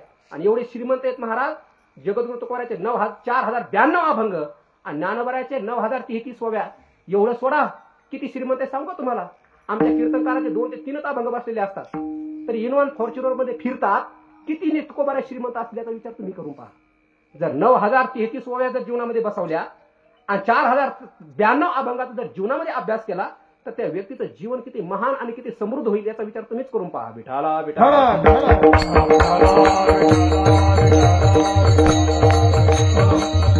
पण आपलं झालंय कसं? ज्ञानोबाचं उदाहरण सांगू ना, दुसऱ्या त्याचं सांगण्यापेक्षा माऊलीनं कसं उदाहरण दिले बघा. माऊली म्हणजे एक श्रीमंत बाप होता आणि त्याच्या लक्षात आलं की आपली अवलाद चांगली जन्माला आली नाही. माऊलीनं कसं उदाहरण दिले पहा. आणि त्या बापाच्या लक्षात आलं, जर प्रॉपर्टी या पोराच्या नावावर केली की 8 दिवसात सगळी वाट लावते. कळालं होतं त्याला. मग त्यांनी काय केलं माहिती का, कुणालाही न समजू देता आपली जेवढी स्थावर मालमत्ता होती ना, जमीन जुमला सगळं विकलं आणि त्याचे हिरे मोती पाचू हे विकत घेतले आणि काढ्यांमध्ये भरले. ज्ञानोबारामध्ये 7 काढ्या भरल्या. किती? 7. जुन्या काळामध्ये वाडे असायचे, त्या वाड्यात चौक असायचा, पाहायला भेटतात इकडे तिकडे कधी ती वाडे. मग ते सगळी हिरे मोती त्यांच्या कडीत भरले, पण बायकोला सांगितलं नाही, पोराला सांगितलं नाही, कोणाला सांगितलं नाही, गुपचूप सगळे दिवाळीला गेलेले होते, एकटंच होतं घरी. ते सगळी हिरे मोती त्यांनी काय केलं, त्या कडीत भरले आणि त्या चौकामध्ये ते तुळशी वृंदावन असतं ना, तिथे ते खोदलं आणि याकावर एक 7 काड्या पुरल्या आणि वर माती टाकून दिली आणि त्याच्यावर तुळशी वृंदावन लावलं, कोणाला संशय नाही म्हणून. सगळं पुरून टाकलं खाली. आणि मग योगायोगाने असं झालं, त्याला अटॅक आला, ते मात्र मेलं, पण कोणालाच सांगितलं नाही. त्यांनी 7 काड्या पुरून ठेवल्या म्हणून कोणालाच नाही सांगितलं.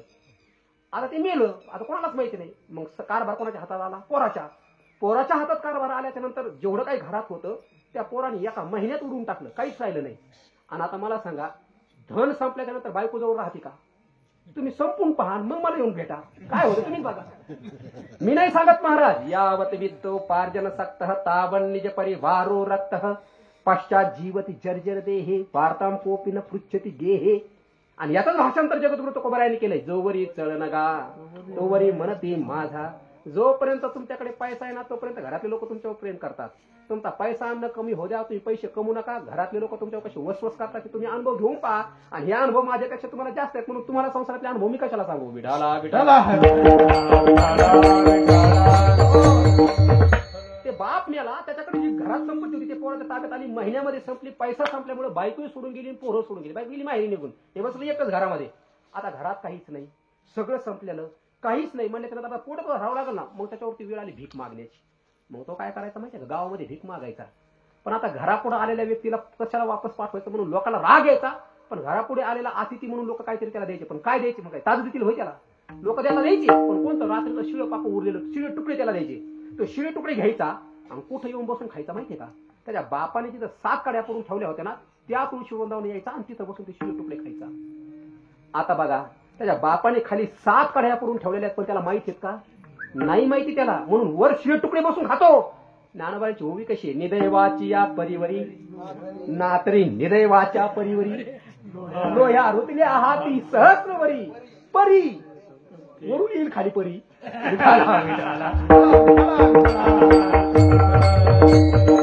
या परीने आमच्यासारख्याची सगळी वाट लावून टाकली.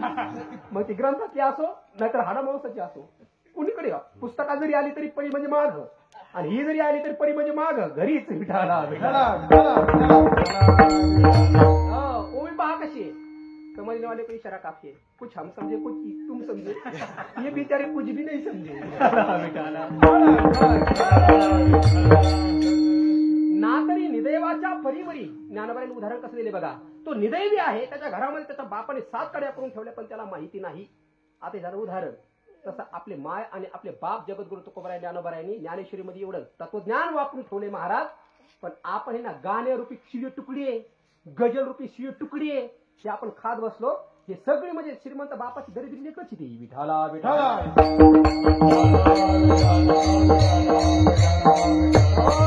ऐका, ज्ञानोबाराय बोलतायत महाराज. आणि ज्ञानोबारायच्या समोर बसलेले श्रोतेमध्ये एवढं ऐका तल्लीन होऊन जातात. कुणालाही भान राहिलेलं नाही. किती वाजले याचं भान नाही, किती दिवसभर काम केलं याचंही भान नाही. ऐकायला बसले टाचण पडली तरी आवाज येईल एवढं ज्ञानोबारायचं प्रवचन चालल्याच्यानंतर निवाशात चालू झाल्यानंतर एकाग्रता निर्माण व्हायची. आणि अशा एकाग्रतेमध्ये एवढ्या महान संतांच्या सभेमध्ये ज्ञानोबाराय बोलतायत. ओम नमोजी आद्या वेद प्रतिपाद्या जय जय संवेद्या आत्मरूपा. ज्ञानोबाराय बोलतायत. सच्चिदानंद बाबा लिहून घेतायत. पण ज्ञानोबारायचे ठरलेलं असायचं, वेळ झाले की ज्ञानोबाराय उरकून टाकायचे, पुंडलिकवर हरी करायचे, आपापल्या घरी निघून जायचे. एक दिवस असं प्रवचन रंगात आलेलं. सगळे लोक ब्रह्मानंदामध्ये सुस्नात होत होते, नाहून गेले होते. देहाचं भान सुद्धा राहिलं नव्हतं कोणाचं कोणाला. सगळे त्या ब्रह्मरसामध्ये सुस्नात होऊन गेले होते, विसरून गेले होते देहभाव सगळेजण. आणि अशा अवस्थेमध्ये वेळ झाल्यामध्ये ज्ञानोबाराय थांबले. आणि थांबल्याच्या नंतर एक माणसाला जरा वाईट वाटलं. तो म्हणला, माऊली किती गोड बोलता हो तुम्ही. असं वाटतं तुमचं बोलणं ऐकतच राहावं, तुमचं प्रवचन संपूच नाही, तुम्ही बोलत राहावं आम्ही ऐकतच राहावं. ज्ञानोबारायांनी उदाहरण दिलंय. अमृताचा पाऊस वर्षभर पडला, पाण्याचा नाही, पाण्याचा पडल्यावर कुणी वाईट टाकतं. अमृताचा पाऊस पडला ज्ञानोबाराय म्हणले तर कोणीतरी म्हणाल का आता बस झालं. अमृताची 7 वाकुडी लागो का अनुघडी. ज्ञानोबाराय म्हणले अमृताचा पाऊस वर्षभर जरी पडला तर कोणी नको म्हणणार नाही. का सुखाच्या दिवस कोडी गणुज तुका. तसं ज्ञानोबारायांच्या मुखातून ऐकायला मिळत होतं, कोण नको म्हणलो. आसुनी युग एक पांती तरी काय न पाहती चकोरता याते. विठाला विठाला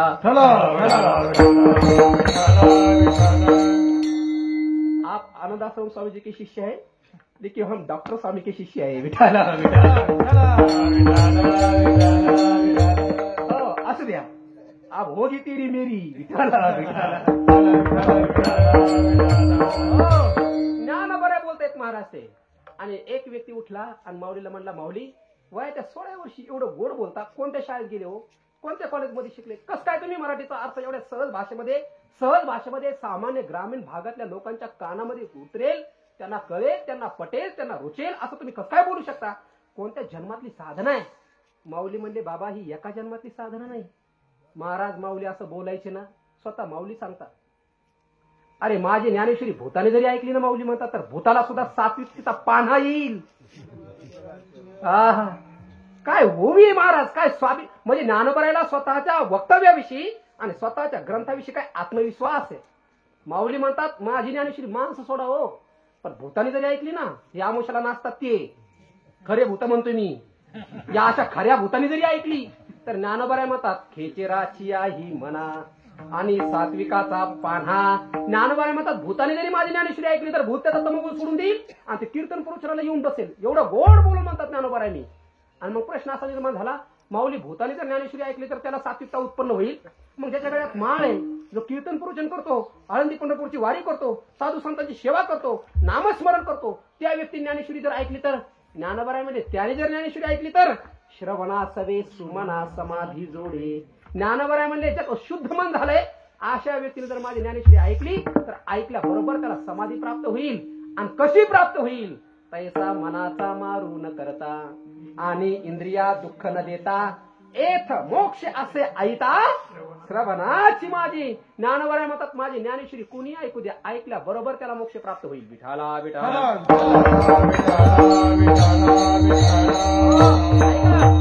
काय बोलतात ज्ञानोबाराय. ज्ञानोबाराय म्हणजे तुम्ही ज्ञानेश्वरी पाठ केली म्हणजे तुम्हाला मोक्ष नाही, तुम्हाला तर होणारच आहे, याच्यात नवल नाही. पण ज्याने नुसती ज्ञानेश्वरी ऐकली कानाने त्यालाही मोक्ष आहे. मग काही म्हणतील महाराज आम्हाला ऐकता येत नाही आणि आम्हाला ज्ञानेश्वरी वाचता येत नाही, आम्हाला मोक्ष होईल की नाही. अरे ज्याने नुसते माऊली माऊली म्हणून बोट फिरविली ना त्याला सुद्धा मोक्ष प्राप्त होतो. असा ग्रंथ जगाच्या पाठीवर कोणता आहे. म्हणजे मला कोणत्या ग्रंथाचा अपमान करायचा नाही, मी सगळे ग्रंथ शिकलेलो आहे, पण विचारसागराचं पारायण केल्याच्या नंतर मोक्ष होतो का? पंचदशीचं पारायण केल्याच्या नंतर मोक्ष होतो का? कोणत्या ग्रंथाचं पारायण केल्याच्या नंतर मोक्ष होतो? पण ज्ञानोबारांनी असा ग्रंथ निर्माण केलाय, पारायण तर सोडाच, नुसतं कानाने जरी ऐकलं तरी मोक्ष होतो. कानानं ऐकलं सोडाच, एखाद्या अडाणी व्यक्तीने, अक्षर शत्रू ज्याला बाराखडी येत नाही, अशा व्यक्तीने फक्त ज्ञानेश्वरी घेतली आणि नुसतं माऊली माऊली जरी म्हणला तरी त्याला मोक्ष होतो. तुम्ही म्हणा काही सांगता काय महाराज उभे राहिले म्हणजे ओवे आहे का माऊलींच्या? हा काय पुढारी नाही सांगत एखादा दिल गोड करून तुम्हाला मरा तशीच. ते पुढाऱ्यांचं आश्वासन नाहीये. कैवल्य साम्राज्य चक्रवर्ती विश्वमाऊली ज्ञानोबराय सांगतायत ते. आणि जे ज्ञानोबरायावरती गुरुची कृपा आहे, ज्ञानोबराय म्हणतात माझ्या गुरुच्या कृपेमुळे मी हे सगळं बोलतोय. सायखिडियाचे बाहुले चालवी त्या सूत्राचे नि चाले, तैसा माते दावित बोले स्वामी माझा. किंवा ज्ञानोबराय म्हणतात तैसी सद्गुरु कृपा होय, तरी करिता काय आपण हे मनवणी ते अपार माते आहे. ज्ञानदेव म्हणे तेने कारणे मी बोलील, बोली अरूपाचे रूप दावील, आतेंद्रिय परी भोगवील. इंद्रियाकडे ही शक्ती जर कुणामुळे प्राप्त झाली असेल तर ज्ञानोबराय एकच कारण सांगतात, श्री गुरु सारिखा असता पाठी राखा इतरांचा लेखा.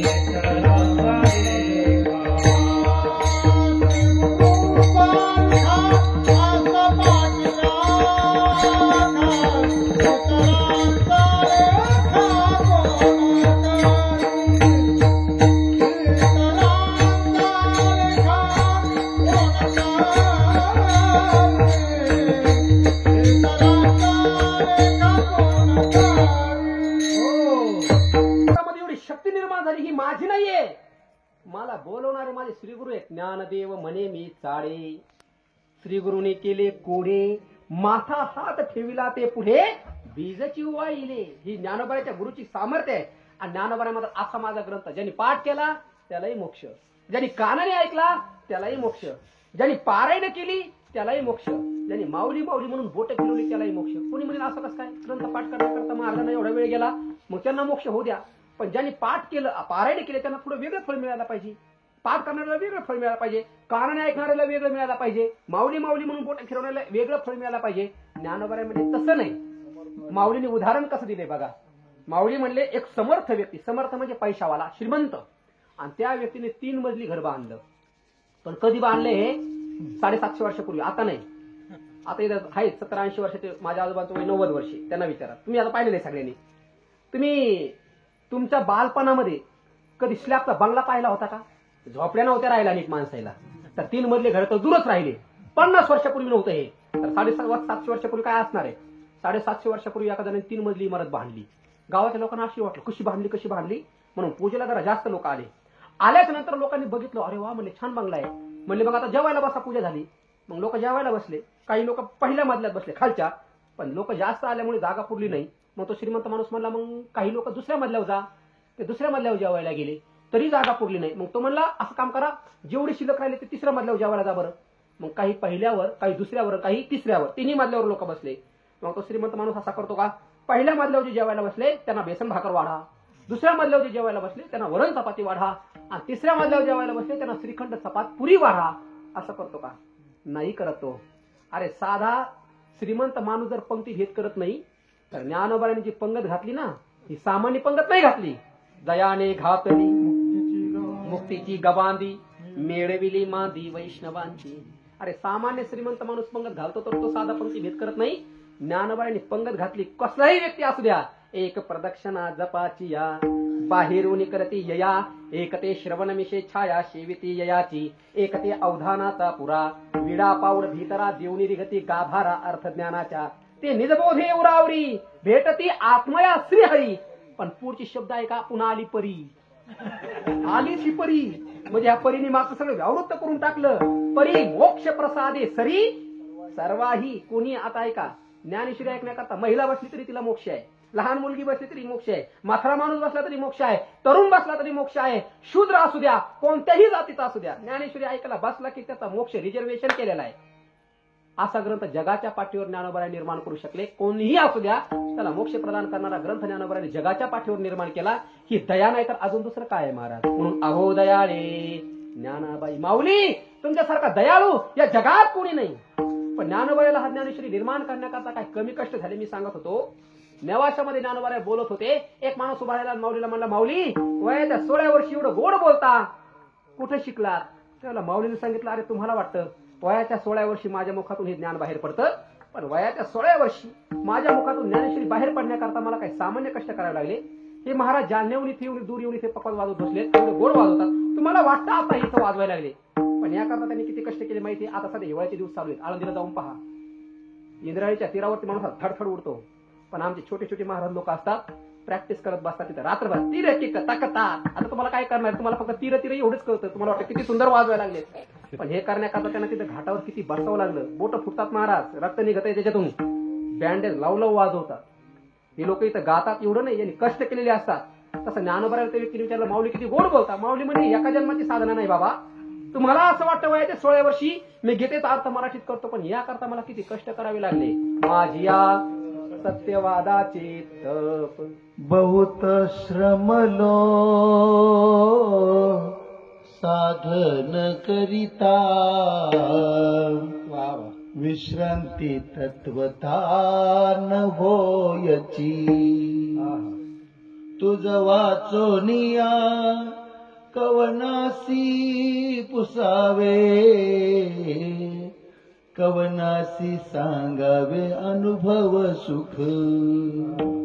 माता पिता बंधू सर्वस्व तुकीर म्हणे ज्ञानेश्वर निवृत्ती जी.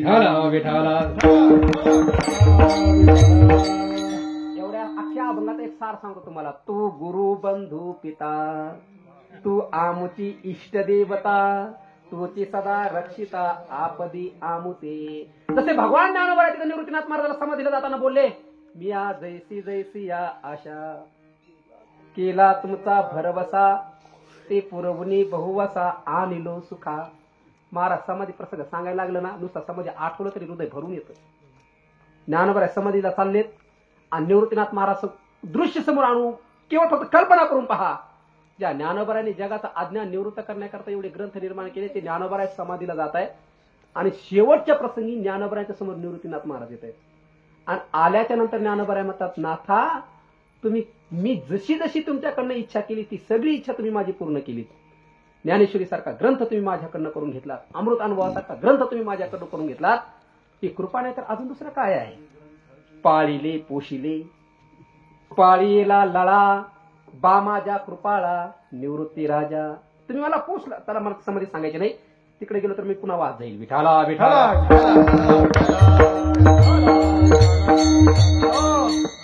ज्ञानोबाराय म्हणतात, हा ग्रंथ निर्माण करण्याकरता मला किती कष्ट झाले. ही एका जन्माची साधना नाही माझी. माझी या सत्यवादाचे तप वाचा केली बहुत कल्प. कल्प कशाला म्हणतात कळतंय. क्रोता त्रेता द्वापार आणि कली हे 4 युग गेल्याच्या नंतर एक कल्प होतं. आणि ज्ञानोबारायने असे अनेक कल्प जन्म घेऊन ज्ञानेश्वरी सारखा ग्रंथ निर्माण केलाय. आणि तो हा ग्रंथ जगाला देत असताना ज्ञानोबारायने सहज, ज्ञानोबाराय म्हणतात अनेक जन्माची तपश्चर्या म्हणजे हा ग्रंथ आहे माझा. एकदा नाही, दोनदा नाही, त्रिवार सांगतात ज्ञानोबाराय. पुढती पुढती पुढती. पुढती या शब्दाचा अर्थ मी पुन्हा येईल असं नाही. पुढती या शब्दाचा अर्थ आहे मी पुन्हा सांगतो. ज्ञानोबाराय म्हणतात पुन्हा सांगतो, पुन्हा सांगतो, पुन्हा सांगतो. काय हा ग्रंथ नाही, या पुण्य संपत्ती आणि घ्या, वाचा, पारायण करा, चिंतन करा, सर्व सुखी सर्वभूती संपूर्ण होईजे. या ग्रंथाचं पारायण करून तुम्ही सर्व सुखाने सर्व भूताने संपूर्ण होऊन जाल. ज्ञानोबाराय म्हणजे या मृत्यू लोकांमध्ये विशेष माणूस कोण आहे खरं सांगू का तुम्हाला.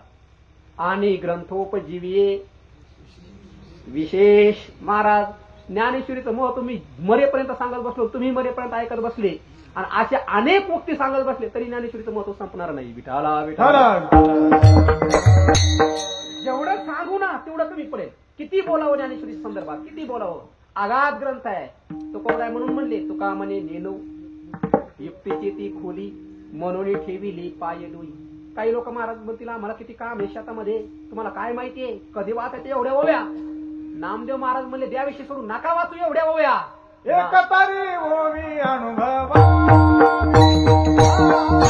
एकतरी ओवी अनुभवावी, एकतरी ओवी अनुभवावी,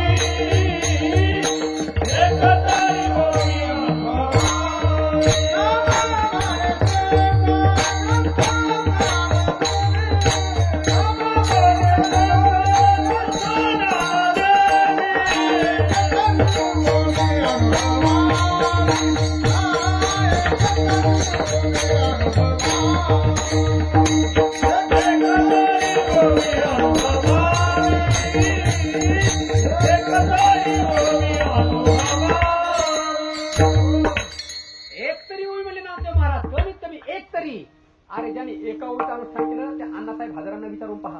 पूजनीय अण्णासाहेब हजारे यांनी एकच ओवी आपल्या जीवनात जगली. मला त्याचा इतिहास सांगायचा नाही. एकच ओवी नगरेची रचावी, जलाशये निर्मावी, महावने लावावी नाना. हा रजोगुण खवळलेल्या व्यक्तीची ती ओवी आहे. ती काही सत्वगुणाची नाहीये. रजोगुण खवळलेला व्यक्ती आणि त्याच्या जीवनात काय कार्य घडतात ते त्या ओवीत सांगितले. आणि त्या रजोगुणाच्या ओवीचं अनुष्ठान करून जर एखादा माणूस जगात प्रसिद्ध होऊ शकतो, एवढं कार्य करू शकतो, तर सिद्धांताची ओवी जर आपण जीवनामध्ये अनुभवली तर त्या जीवनात व्यक्तीचं काय होईल याचा तुम्ही विचार करून पहा. म्हणून महाराज जन्माला आला आणि ज्ञानेश्वरी न वाचताच मेला ना, त्याच्यासारखा आभागी दुसरा कोणी नाही. जन्माला आलात ना तर एकदा तरी ज्ञानेश्वरी वाचून तुम्हाला एकदा. आणि जो ज्ञानेश्वरी वाचतो ना त्याला काय मिळतं माहितीये का? दृष्ट अदृष्ट विजय. ज्ञानोबा म्हणतात या मृत्यूलोकात विशेष बंगला बांधणार नाही म्हणले माऊली, मोठ्या गाडीत फिरणार नाही म्हणले, आणि ग्रंथोपजीवी विशेष माऊली म्हणजे या मृत्यूलोकात तो माणूस विशेष आहे. कोणता? जो ज्ञानेश्वरीचं पारायण केल्याशिवाय जेवत नाही, जो ज्ञानेश्वरीचं पारायण केल्याशिवाय पाणी पित नाही. मला अभिमानानं नाही सांगायचं महाराज, पण खरं सांगतो. समोर बसलेले माझे आजोबा आहेत, 90 वर्षाचे आहेत. यांना विचारा, ते काल आले, काल सकाळी 7 वाजायला ते पारायणाला बसले, काल सकाळी 7 वाजता. तर आता माझ्याकडं सोबत येऊपर्यंत ते पारायण करत होते. 18व्या अध्यायातल्या फक्त 400 ओव्या राहिल्या त्यांच्या. 90व्या वर्षी ते 2 दिवसात पारायण पूर्ण करू शकतात. आपण तर तरुण आहेत महाराज. विठाला विठाला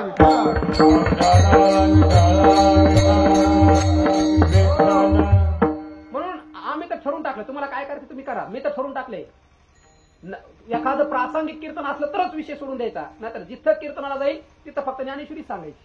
अरे श्रीमंत ज्ञानोबाचे लेकर आहेत आपण जर ज्ञानोबा लोकांना सांगायचं नाही तर काय भूत सांगतील येऊन? काय आई माझी म्हणणारी येऊन सांगतील? काय पैसे घेणारे सांगतील? आळंदीत राहिलेल्या आपण जर आपण ज्ञानोबाचं महत्व या लोकांना नाही सांगितलं तर सांगणार कोण महाराज?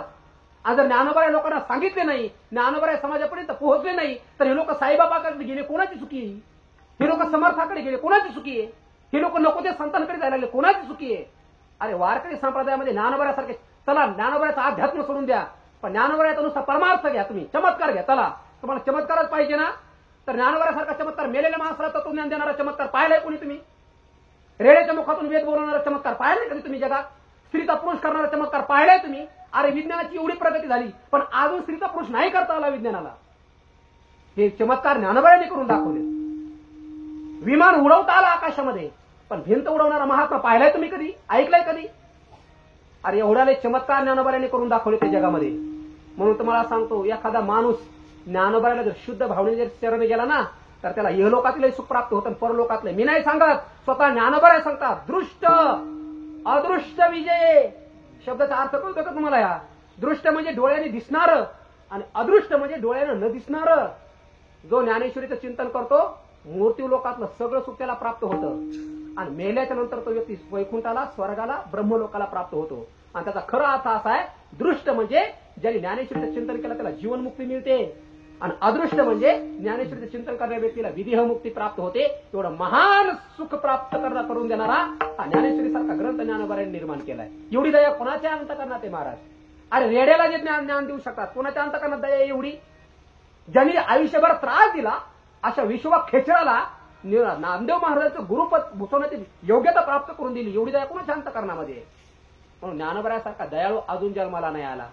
अरे ज्याने ज्ञानोबाला आयुष्यभर त्रास दिला, आजतीच लोक ज्ञानोबाच्या जीवनावर मस्त उड्या मारून जीवन जगत आहेत. ती ज्ञानोबाची दया नाही तर अजून दुसरं कोणतं आहे? आमच्यासारखे पोरं ज्ञानोबरायचं जीवनचरित्र सांगतात की ज्ञानोबरायची दया नाही तर अजून दुसरं काय आहे. ती ज्ञानोबरायची दया आहे म्हणून महाराज. म्हणून नाथ महाराज म्हणतात, अहो दयाळे ज्ञानाबाई, माझी कळकळीची विनंती तुमच्या चरणावरती, अर्थ माझे तुझी पायी. मग अशा ज्ञानोबरायने कुठा अवतार धारण केला? या दयाळू इंद्रायणीची येतते ज्ञानाबाई. इंद्रायणीच्या तीरावरती त्याने तो अवतार धारण केला. कसे ज्ञानोबराय? मनोहर पुष्कळ विचारे खाली. आता व्यसन किती सांगणार आहे मी तुम्हाला तरी, पण मलाही माहिती मी किती सांगितलं तुमच्यात परिवर्तन होणार नाही. किती सांगू द्या. दमले तुकोबर आहे, गेले वैकुंठाला निघून दमले ज्ञानोबर आहे, समाधीत जाऊन बसले, पण समाजामध्ये परिवर्तन झालं नाही. आता उद्या लोक म्हणतील लय चांगलं कीर्तन झालं बरं का, पण पुन्हा जेव्हा कीर्तन ठेवायचं उपयोगी ना तेव्हा नाचणारेच लोक आणतील. आम्हाला माहिती चांगलं. तुम्ही बदलताल न बदलताल, तुम्ही बदला नाही तर न बदला, पण ज्ञानोबर आहे सांगणं आम्ही सोडणारच नाही. विठाला विठाला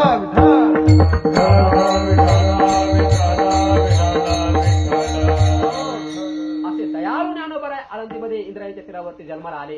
पुन्हा त्या सहवासात राहतात. ज्ञानोबराचं जीवन पहा महाराज, एक क्षण सुद्धा ज्ञानोबर इतरत्र दुसऱ्या लोकांच्या सहवासात राहत नाही. 24 तास ज्ञानोबर कुणाच्या सहवासामध्ये राहतात? सकळ मेळा व सिद्धांच्या सहवासामध्ये ज्ञानोबर राहतात. आणि संरक्षण करण्याकरता कोण आहे? पूर्व पश्चिम देवस्थान सांगून आलो मी. मध्ये ज्ञानाई आपण, आणि अशी जी ज्ञानाबाई आहेत नाथ महाराज म्हणतात, ऐशी ज्ञानाबाई घ्यावो एका जनार्दनी शरण जावो विठोबा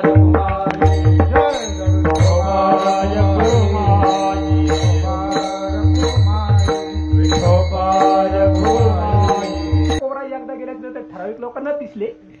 आता मी थोड्याच वेळ तुम्हाला इथं दिसणार आहे. ऐका महाराज, हिंदू धर्मासारखा धर्म या जगात नाही. ऐका, वारकरी संप्रदायासारखा संप्रदाय नाही, ज्ञानोबराय तुकोबरायासारखा संत नाही, आणि गाथा भागवत ज्ञानेश्वरी सारखा ग्रंथ या जगात दुसरा कोणता नाही. माणसाने आपल्या धर्माचं अभिमान हा बाळगलाच पाहिजे महाराज.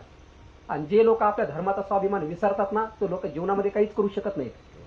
जगाच्या पाठीवर हिंदू धर्मासारखा दयाळू धर्म, महान धर्म, तत्ववेत्यांचा धर्म, ज्ञानी लोकांचा धर्म अजून जगात दुसरा कोणता नाहीये.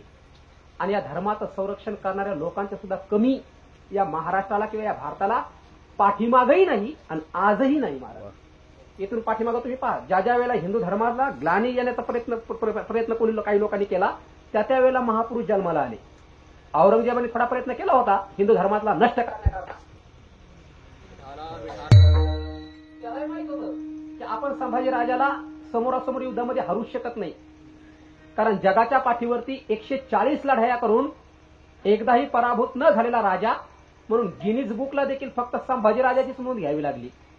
म्हणून ज्या वेळेला आग्र्याच्या सभेमध्ये औरंगजेबाने आपल्या सर्व सरदारांना उभं केलं आणि त्या सगळ्या सरदारांमध्ये औरंगजेब म्हणाला, क्या करते हो, खिल्लते पैन के खाली मार खाते हो, त्यावेळेला सगळ्या सरदारांनी सांगितलं, हुजूर वो सामा इंसान नाही आहे, वो शैतान आहे, तो युद्ध करायला लागतो, तो शैतानासारखी त्याची तलवार फिरते. त्यावेळेला औरंगजेबाला राग आला. औरंगजेब म्हणाला, सांबा शैतान आहे तो हमका शैतान से कम है. म्हणून त्याने आपल्या डोक्यावरली बादशाही पदाची पगडी काढली, जमिनीवर आपटली आणि औरंगजेब म्हणाला, ये तुमने कभी ऐसा सुना है कि हमारे पूरे तैमूर के घराने में कोई आलमगीर रण पर मरा हो? तो औरंगजेब म्हणत होता आपल्या सरदारांना, आमच्या पूर्ण या घराण्यामध्ये, बादशाह घराण्यामध्ये एखादा असा आलमगीर झाला की युद्धामध्ये लढताना मेला? कोणी सगळ्यांनी सांगितलं, नाही हुजूर ऐसा नहीं हुआ.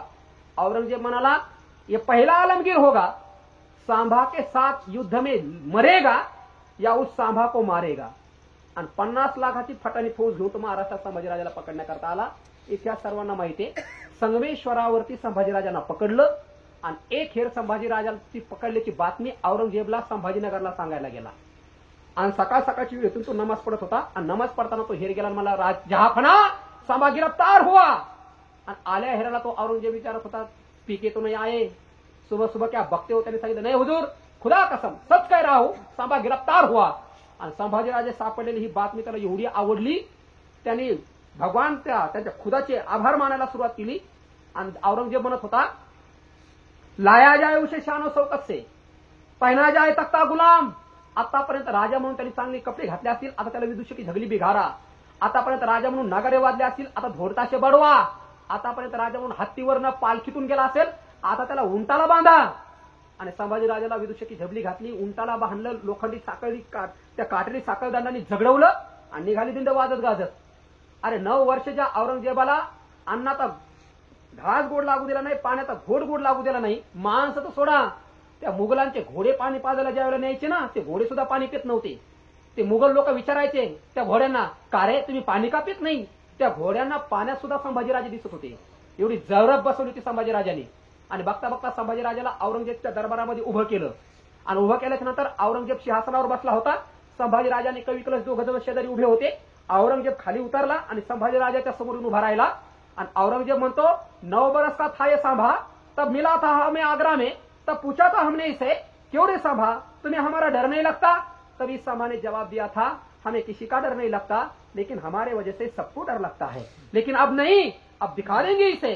आणि औरंगजेब मला, सांभा बताओ नजराना खजाना कहा रखा आहे? त्यावेळेला संभाजीराजाने सांगितलं, अरे तुझ्यासारखे पळकुटे वाटतो काय आम्ही? हिंमत असेल तर मनगटाच्या बळावर लढून घेऊन दाखव. आणि सगळ्या समाजामध्ये खुले आम संभाजीराजांनी त्याला चेतवणी दिली. त्याला ते सहन झालं नाही, राग आला, त्याची तळपायाच्या मस्तकाला गेली. आणि औरंगजेब म्हणतो, ले जाओ इसे हमारे नजरों के सामने से, निकाल दो इसकी आंखें जलाती बहुत है हमें, काट डालो इसकी जबान बोलती बहुत है, जाओ. आणि बघता बघता संभाजीराजाला वडबुद्रुकच्या वनस्तंभाला बांधलं. आळंदीपासून अवघ्या 15-16 किलोमीटर अंतरावरती वडबुद्रुक नावाचं गाव आहे. तिथं संभाजीराजाला बांधलंय लोखंडी कातडी साखळ दंडानी. आणि औरंगजेबाची पहिली सजा, संभाजीचे डोळे काढा. लाल बुंदत आपल्या सळ्या घेऊन कवीशी आले. संभाजीराजांनी समोर बघितलं, आता ह्या सळ्या डोळ्यामध्ये जाणार.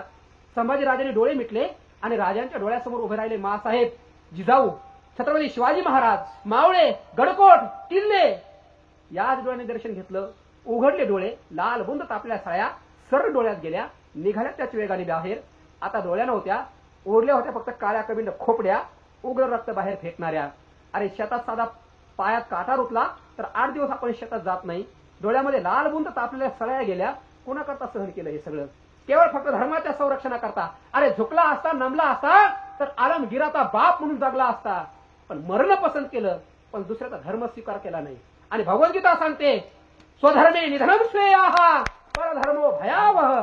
आणि हे भगवद्गीतेचं वाक्य संभाजीराजाच्या हृदयात नाही, रक्ताच्या थेंबात मिसळलेलं होतं. शेवटी संभाजीराजांनी मृत्यू पत्करला.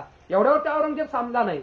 डोळे तर फोडलेच, पण औरंगजेबची पुढची सजा होती संभाजीची जबान कापून टाका. तलवार घेऊन आले कवीशी तोंड जीभ छाटण्याकरता. पण छाटणार कशी? संभाजीराजाचा जबडा बंद आहे, तोंड बंद आहे. म्हणून एखाद्याने युक्ती केली. संभाजीराजाचं तोंड ओढण्याकरता वढायचा प्रयत्न केला, वाचवण्याचा प्रयत्न केला, फाकवण्याचा प्रयत्न केला, पण जबडा काय उघडेना. मग 2 पहिलवान जवळ आले. संभाजीराजाच्या मस्तकावरती 2 साळ्यावरती दोन्ही बाजूनी प्रचंड दाब दिला, तरी जबडा उघडेना. अरे उघडेल कसा? शिवाच्या जबड्यात घालून हात मोजीची दात ही आमची अवकात सांगणारे संभाजीराजे आहेत. जबडा उघडेना. म्हणून एखाद्याने युक्ती केली. संभाजीराजाचं नाक दाबून धरलं. श्वासाकरता प्राण तळमळले. तोंड बंद आहे, नाक बंद आहे. किती वेळ राहणार श्वास घेण्याकरता ओठ लवलवले. संधीचा फायदा घेतला. तोंडात सांडशी टाकली. सांडशी जीभ पकडली, ओढली बाहेर. सप जीभ पडली समोरच वळवळत. तोंडातून आलं लाल बुंद रक्त. अरे ज्या जीबीने आवाज दिला हर हर महादेवचा, जी जीभ म्हणत राहिली माँसाहेब, आऊसाहेब, आबासाहेब, ती जीभ समोरच वळवळत पडली होती. ती सुद्धा संभाजीराजापासून वेगळं व्हायला तयार नव्हती. पण औरंगजेब एवढ्यावर थांबला नाही. औरंगजेबची पुढची सजा, संभाजीराजाचं कातडं सोलून काढलं.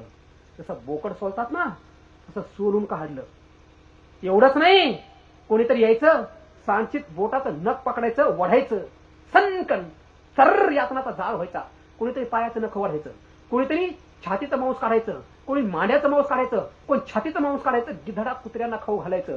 भूतासारखी अवस्था झाली होती. शेंदूर फासलेला मारुती जसा लाल बुंद दिसतोय ना आता, असं संभाजीराजाचं जीवन झालं होतं. तसा देह झाला होता. 1 दिवस नाही, 2 दिवस नाही, 3 दिवस नाही, तब्बल 40 दिवस अनन्वित अत्याचार छळ चालले होते. तहान लागत होती, पाण्याचा घोट देत नव्हते. भूक लागत होती, अन्नाचा घास देत नव्हते. अनन्वित अत्याचार छळ. आणि शेवटी उगवली फाल्गुनमध्ये अमावास्या, गुढीपाडव्याचा आदला दिवस. औरंगजेबाची अखेरची सजा, संभाजीचं मस्तक कलम करा. बघता बघता संभाजीराजाचं मस्तक छाटलं, भाल्याच्या फळाला अडकवलं आणि निघाली दिंड वाजत गाजत वडूबद्रुक पासून तर तुळापूर पर्यंत, जिथे इंद्रायणी भीमा आणि भाम्याचा संगम आहे, त्या संगमापर्यंत जवळपास 3 किलोमीटर संभाजीराजाच्या मस्तकात तो भाल्याच्या फळाची दिंड वाजत काढत चालली होती. संभाजीराजाच्या मस्तकातून रक्तमुद्रा जमिनीवरती उमटत चालली होती. आणि शेवटी तो भाला संभाजीराजाच्या मस्तकात त्या इंद्रायणी भीमेच्या पात्रामध्ये रोवला आणि संभाजी राजाच्या रक्ताचा एक थेंब ते इंद्रायणी भीमेच्या पात्रात पडला आणि ती इंद्रायणी भीमा संभाजी राजाच्या समाधीकडे त्या मस्तकाकडे तिरक्या माना ढाळून आसू ढाळत होत्या आणि ती इंद्रायणी भीमा सांगत होती, संभाजी राजा या महाराष्ट्रातल्या लोकांना कळलाच नाही कळाला महाराज. जर संभाजी राजा या लोकांना कळाला असता तर 300 वर्ष संभाजी राजा बदनाम झालाच नसता. आणि आजही आपल्याला कळला नाही. जर कळाला असता तर संभाजी राजाच्या जयंतीच्या दिवशी आपण दारू पिऊन आणि डीजे लावून त्यांच्या मिरवणुकीत नाचलोच नसतो. ज्या अर्थी आपण दारू पिऊन आणि त्यांच्या जयंतीला डीजे लावून नाचतो याचा अर्थ आपल्याला संभाजी राजे कळल्याच नाही. ऐका, संभाजी राजाविषयी औरंगजेब त्याच्या आत्मचरित्रामध्ये एक कविता लिहितोय. औरंगजेब म्हणतो, सचमुच छावा था छावा शहर का, हमने आंखें निकाल दी उसकी लेकिन नहीं झुकाए उसने अपनी आंखें हमारे सामने, हमने जबान काट दी उसकी लेकिन नहीं मांगे उसने लहम के 2 लफ्ज, हमने हाथ काट दिए उसके लेकिन नहीं फैलाए उसने अपने हाथ हमारे सामने, हमने पांव काट दिए उसके लेकिन नहीं टेके उसने अपने घुटने हमारे सामने. सचमुच छावा है छावा शेर का, हे अल्लाह हो गए कभी कामयाब तो पहुंचेंगे दिल्ली. पण संभाजी राजे गेल्याच्या नंतर संभाजी राजाच्या रक्ताच्या थेंबातून इथं हजारो संभाजी जन्माला आले. संताजी सारखे धनाजी सारखे महान शूरवीर जन्माला आले. आमचे वारकरी धारकरी झाले आणि अखेर औरंगजेबाची कबर इथंच संभाजीनगरला बांधून मग शांत झाली. कशा करता सांगतो, जेवढं ज्ञानोबाची ज्ञानेश्वरीची जोपासना होणं गरजेचं आहे ना, तेवढं छत्रपती संभाजीराजे आणि शिवाजीराजाच्या विचाराची प्रेरणा त्या तरुण पोरांना देण्याचं गरजेचं आहे. जर शिवाजीराजे संभाजीराजे यांना कळाले तर धर्माचं बाळकडू यांना मिळेल आणि ज्ञानोबराची ज्ञानेश्वरी कळाली तर यांची मुक्ती सुकर होईल. ज्ञानोबरांच्या कृपेने आपल्याला धर्मही कळावा आणि आपल्याला आपलं ज्ञानही कळावं हीच ज्ञानोबराची प्रार्थना. ज्ञानेश्वर